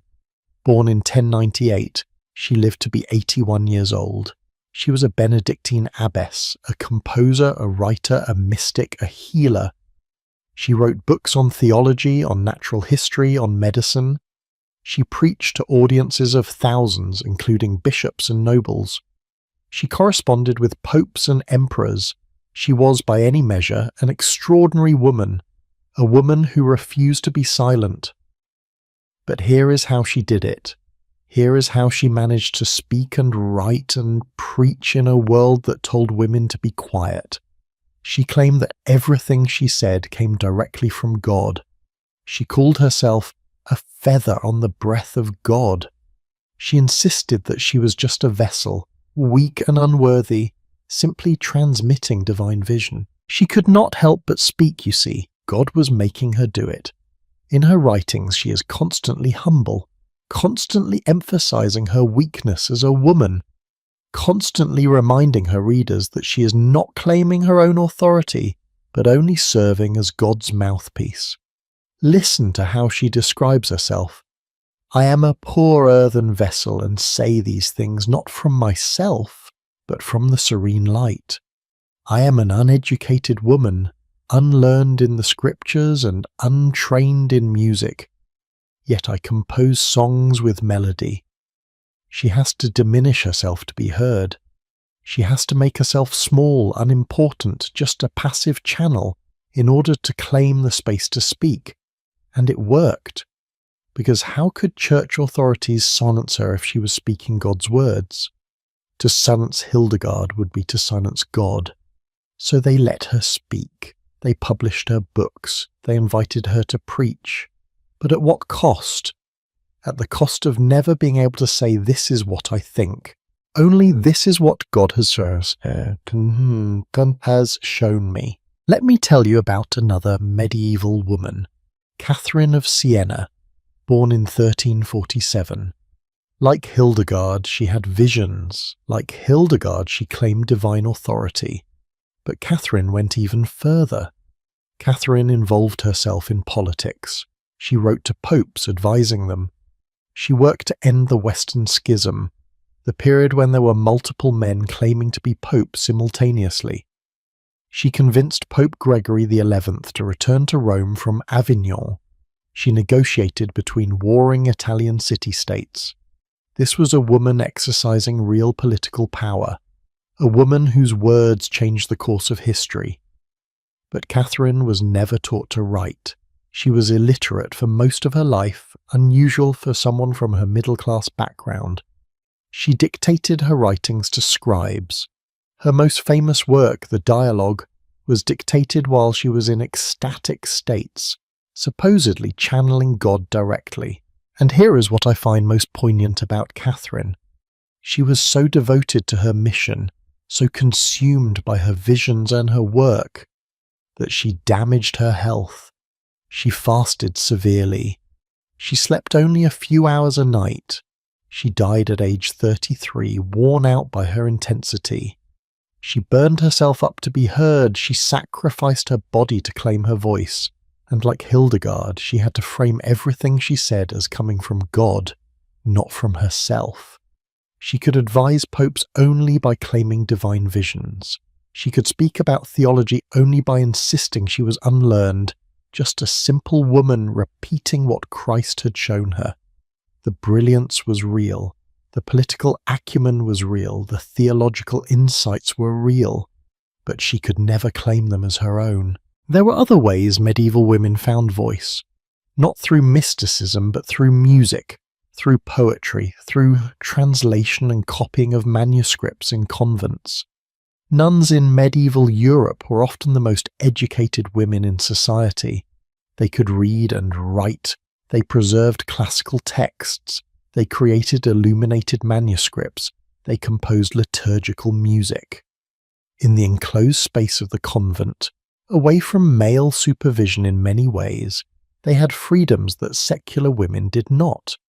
But even there, the rules applied. They sang the divine office, but they sang behind screens so men in the church could not see them. They copied texts, but rarely original works of their own authorship. They created art, but always in service to God, never claiming artistic genius for themselves. There is a medieval manuscript created by nuns that includes a self-portrait of the scribe. She drew herself as a tiny figure at the bottom of an elaborately decorated page, holding a pen, her face hidden. Even in her own artwork, she makes herself invisible. That image haunts me. A woman skilled enough to create beauty, to preserve knowledge, to contribute to human culture, and she draws herself faceless and small. But here is what I want you to understand. These women were not victims. They were strategists. They found the cracks in the system and they exploited them brilliantly. If you cannot speak with your own authority, claim divine authority. If you cannot be educated, claim intuitive knowledge direct from God. If you cannot be seen in public, create enclosed spaces where you have autonomy. If you cannot write theology, write about visions and frame theology as revelation. Medieval women who wanted to speak found ways. Not easy ways, not fair ways, but ways nonetheless, and sometimes their strategies worked so well that they became dangerous. That is when authorities pushed back. Let me tell you about the Beguines. These were communities of laywomen in medieval Europe who lived together in semi-religious communities. They were not nuns exactly. They did not take permanent vows. They supported themselves through textile work and other crafts, and they studied scripture. They read the Bible in their own languages, not just in Latin. They discussed theology among themselves, and the church was terrified of them. Because here were women living independently, reading scripture without male guidance, forming their own interpretations, supporting each other economically and spiritually. Several Beguines were burned as heretics. The most famous was Marguerite Porete, executed in 1310 in Paris. Her crime, she wrote a book, The Mirror of Simple Souls, a mystical text about the soul's union with God. It was beautiful, profound, influential, and it was written by a woman who claimed to understand theology, who offered her own interpretation of Christian doctrine, who taught through her writing without the approval of male church authorities. They burned her, and they burned her book. Though interestingly, copies survived, and for centuries people read it thinking it was written by a man, because surely something so theologically sophisticated could not have been written by a woman. This is the pattern throughout medieval Christianity. Women could speak, but only if they framed their speech as not really speaking. Only if they claimed to be vessels, channels, mediums for someone else's voice. Real women's voices, women's thoughts, women's interpretations, those were still dangerous. Those still needed to be controlled. And the ultimate irony? The Virgin Mary, whose silence they used to justify silencing real women, was imagined by those same real women as speaking, acting, interceding, because they needed her to, because they needed to believe that at least one woman, even if she was the mother of God, had a voice that mattered. They created in Mary what they could not have themselves, unquestioned authority to speak. Let me tell you about something that happened at medieval funerals, because it shows how even grief, even mourning was policed. When someone died in medieval Christian society, it was expected that the community would mourn publicly. There would be weeping, wailing, expressions of sorrow. This was part of the ritual, part of honouring the dead. But women's mourning was seen as problematic. Women, according to medieval writers, mourned too much, too loudly, too demonstratively. There are accounts of women at funerals sobbing, screaming, throwing themselves on the ground, tearing their hair. And men wrote about this behaviour with alarm. They called it excessive, disruptive, dangerous. They worried that women's intense grief might disturb the peace of the dead. They wrote sermons telling women to mourn more quietly, more decorously, more like men. Even in grief, even in that most human of responses to loss, women's voices were too much, too emotional, too loud. So there were rules about mourning, about how much sorrow you could express, about what sounds were acceptable. Even your tears, even your cries of pain had to be modulated, controlled, made acceptable to male sensibilities. Because a woman's voice in any form, even in lamentation, was always suspect, always needed supervision. You know what strikes me about all of these medieval examples? The energy it took to maintain these contradictions. The intellectual gymnastics required to venerate a woman as the Queen of Heaven, while insisting that real women should be sent. To allow women to claim divine visions while forbidding them from claiming their own thoughts. To need women's labour in preserving texts while denying them credit for intellectual work. It is exhausting just thinking about it, and it had to be exhausting to live it, both for the women who navigated these impossible rules and for the men who enforced them. Because deep down, everyone knew the truth. Women were not naturally less capable of thought, less able to speak, less worthy of being heard. Hildegard proved it. Catherine proved it. Every nun who copied a manuscript, every woman who taught her daughters to read, every mother who shared her wisdom proved it. The system was not built on women's actual incapacity. It was built on the fear of what women might do if they were given equal voice. The fear that if women could speak freely, write freely, think freely, they might start questioning the system that subordinated them. They might organise, they might demand change. That fear was justified, as it turned out. Because eventually that is exactly what happened. We have journeyed through lore and mythology, through torture devices and creation myths, through secret languages and mystical visions. We have seen how different societies across time and space found different ways to silence women while simultaneously depending on them, needing them, sometimes even revering them. And now we come to the final question, the one that ties everything together. After centuries, after millennia of this pattern, after all these rules and restrictions and contradictions, something changed. Women's voices were not silent anymore. Not completely, not permanently. What happened? How did the silence break? What lessons can we draw from this long, complex history? That is where we end. That is the conclusion waiting for us. A conclusion that is not really an ending, because this story is still being written. Women are still fighting to be heard. The echoes of ancient silencing still reverberate. But the direction has shifted, the tide has turned, and understanding how we got here, understanding all the history we have travelled through together tonight, that helps us understand where we still need to go. That final reflection is just ahead. Stay with me for one more chapter. If you had told a woman in ancient Greece that 2,000 years in the future, women would vote, would hold political office, would run countries and corporations, would speak freely in public without needing male permission, she would have thought you were describing an impossible fantasy, a world turned upside down, chaos. And yet here we are. Women speak, women lead, women claim authority, the iron bridles are in museums, the legal restrictions are mostly gone, the religious edicts about silence have been reinterpreted or ignored. So the story has a happy ending, right? Progress happened, problem solved, women found their voices and everyone lived happily ever after. Except you and I both know it is not that simple. Because if you are a woman reading this, or if you know women, and you listen to them, you know that the pressure to be silent has not disappeared.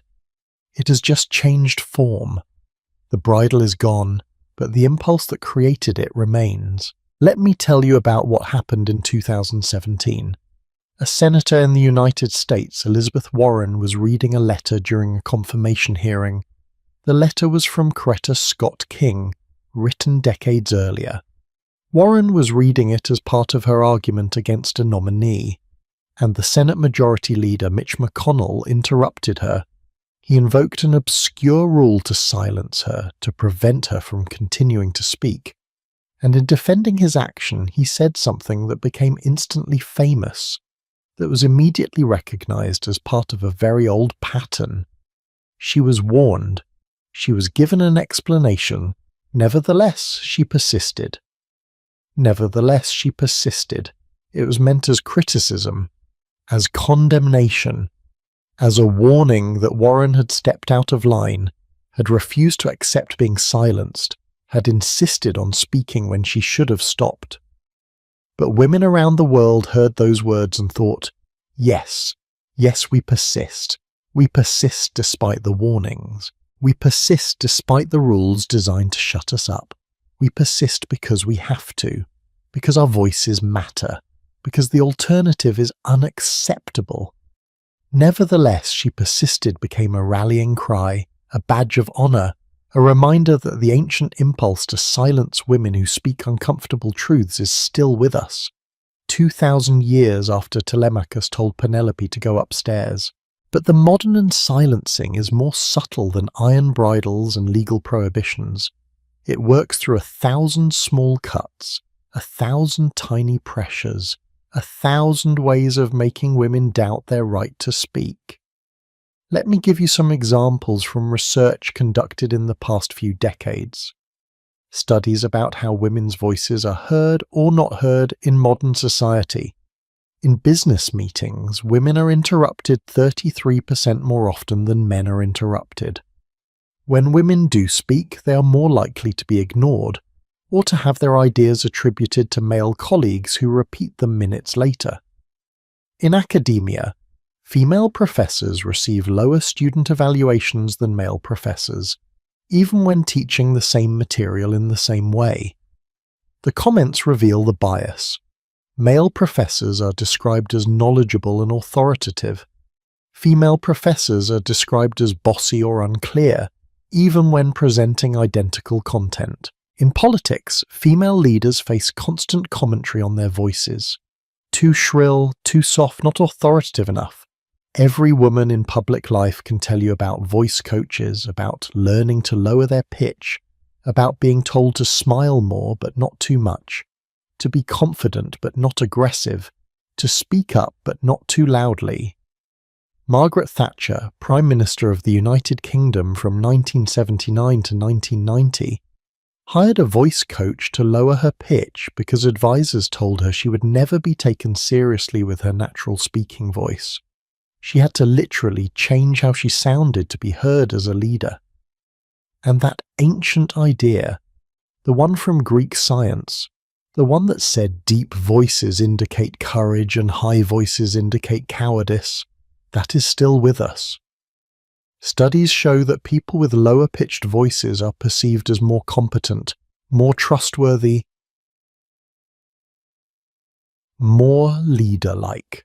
And since women generally have higher-pitched voices than men, well, you can see the problem. But perhaps the most revealing example of modern silencing is what happens online. What happens when women speak in digital spaces where, theoretically, everyone has equal voice. In 2013, Mary Beard, the classical scholar we talked about at the beginning of this journey, appeared on a British television programme discussing immigration.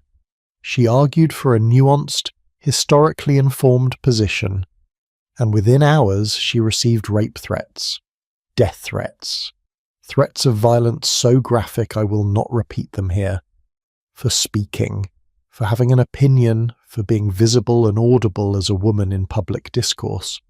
This happens constantly.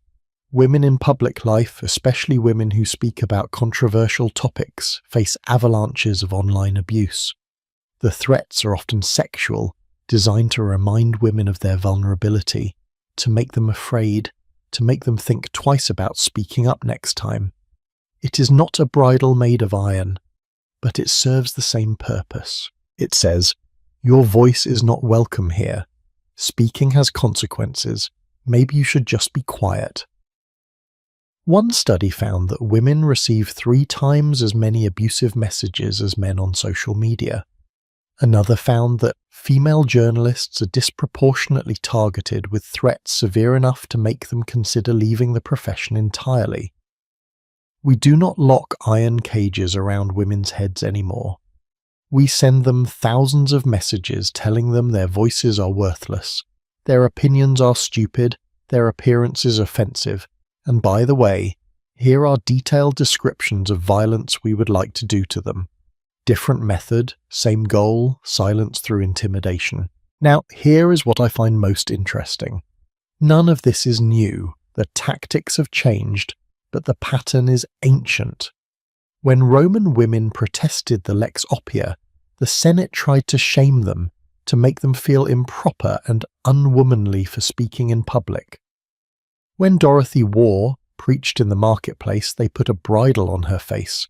When Afrania kept appearing in court, they changed the law to stop her specifically. And today we have comment sections and social media pile-ons and review bombing and doxing and a whole arsenal of digital weapons designed to make women afraid of speaking. The impulse is the same. When women speak in ways that make powerful people uncomfortable, when they question authority, when they claim space in public discourse, there is a backlash, an attempt to push them back into silence, to remind them of their place. But here's the thing, it is not working, not completely, not permanently, because for every woman who is silenced, there are 10 more who see what happened and decide to speak anyway. For every voice that is shut down, there are hundreds that say, "Nevertheless, I persist." Let me tell you about some victories. Some ways that the ancient pattern of silencing has been challenged and changed. Women vote now. In most countries anyway. It took centuries of fighting, of women organising, of protests and hunger strikes and jail time, but it happened. The first country to give women the vote was New Zealand in 1893. The United States followed in 1920. Saudi Arabia was the last major country to grant women voting rights in 2015. That is within living memory. There are women alive right now who were born in a world where they could not vote in their own country. Women hold office now. Women run countries. As of 2025, there are currently more than 20 countries with female heads of government or state. It is not parity, not yet, but it would have been unthinkable a century ago. Women speak in public without asking permission. They write books under their own names. They teach in universities. They argue cases in courts. They give TED Talks and keynote speeches and sermons and lectures. The things that were forbidden, that were impossible, that got you branded a scold or a heretic or a threat to the natural order, those things are normal now. Not easy, not without cost, not without ongoing battles, but normal. And here is something else that has changed. We know the history now. We could look back and see the pattern. We could recognize that the impulse to silence women is ancient, persistent, and part of a system of power, not a response to any actual deficiency in women's voices. When someone tells a woman she is too loud, too aggressive, too opinionated, we can ask, compared to what? Compared to male standards of behavior? And why should male standards be the default? When a woman is interrupted in a meeting, her colleagues can notice and can say, "Let her finish." When a woman's idea is attributed to a man, people can correct the record. When women receive threats for speaking, communities can rally around them instead of expecting them to suffer in silence. The silencing is not invisible anymore, and once you see it, once you recognize the pattern, it becomes harder to enforce. But I want to be honest with you. The progress is real, but it is not universal. There are still countries where women cannot speak in public without male permission, where they cannot testify in court, where they face legal or social punishment for speaking up. And even in countries with legal equality, the pressure remains. The internalized voice that says, maybe you should not say that, maybe you are being too much, maybe people will not like you if you speak your mind. That voice is the legacy of thousands of years of being told to be quiet. It is Penelope being sent upstairs. It is Io being turned into a cow. It is the scold's bridle, and the burning of Marguerite Parete, and the exile of Ovid, and all the countless ways that cultures have taught women that silence is safer than speech. Fighting external silencing is difficult. Fighting internal silencing is even harder, because the enemy is not out there. It is in your own mind, in your own doubts, in your own hesitation before speaking. So what is the lesson here? What do we learn from this long journey through history? I think we learn that silence is never neutral. It is always political. It is always about power. When some people's voices are amplified and others are suppressed, that is not natural. That is not inevitable. That is a choice that societies make, a structure they build and maintain. We learn that the people in power will always have reasons why the marginalized should stay quiet. Good reasons, plausible reasons, reasons wrapped in concern and tradition and the natural order of things, but reasons are not the same as truth. We learn that voice is powerful. That is why it is controlled so carefully. That is why so much energy goes into silencing it. If women's voices truly did not matter, if what women said truly was not important, no one would bother trying so hard to shut them up, and we learn that resistance is possible. Women have always found ways to speak, in whispers, in secret scripts, in visions claimed as divine, in protests that could not be ignored. The silence was never complete. It was never absolute. The cracks were always there, and over time the cracks widened, until one day something that seemed impossible became possible, and then it became normal, and then people started to forget it was ever forbidden. Here is what I want to leave you with. Every time you speak up, every time you refuse to be interrupted, every time you claim space in a conversation that others think belongs to men, you are part of this history. You are part of the long line of women who refuse to accept silence. You are Hortensia, speaking truth to power in the Roman Forum. You are the Nushu writers, preserving voices in secret scripts. You are Hildegard and Catherine and Sappho, and every unnamed woman who found a way to make herself heard against impossible odds. And every time you listen to a woman speak, truly listen, not waiting for your turn, but actually hearing what she is saying, you're breaking the ancient pattern. You are choosing a different way, because silence was never golden, it was just enforced. And what is enforced can be changed. We have travelled together through centuries tonight, through ancient Greece and Rome, through medieval Europe and Japan, through China and back again. We have seen iron bridles and secret languages, divine myths and legal codes, protests and punishments and persistence.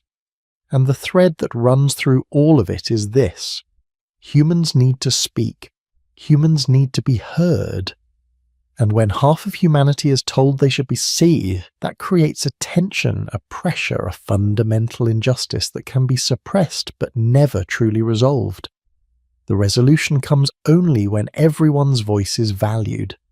When speaking is not a gendered activity but a human one. When we stop asking, should women be allowed to speak? And start asking, why did we ever think they should not? That world is not fully here yet, but it is closer than it was. Closer because of the women who persisted despite warnings, closer because of the voices that refuse to be silenced. And maybe, just maybe, there will come a time when stories like the ones I have told you tonight will seem as impossible to future generations as the Scold's Bridle seems to us now. Just old, not just outdated, but incomprehensible. A relic of a mindset so alien that people will struggle to believe it ever existed. We are not there yet, but we are moving toward it. Nevertheless, we persist. Thank you for staying with me through this long journey into history. Thank you for listening to these voices from the past, for thinking about what they mean, for considering how their echoes still shape our present. If this story moved you, if it made you think, if it changed how you see the world even a little bit, I would love to hear from you. Leave a comment telling me what surprised you most or what part of this history you had never heard before. Tell me where you are listening from, what time it is in your corner of the world, what thoughts are running through your mind as you prepare to sleep. And if you want to continue exploring history's hidden stories, stories about the people who are silenced or forgotten, stories that change how we understand our world, then subscribe to this channel. Because there are so many more stories waiting to be told, so many more voices waiting to be heard.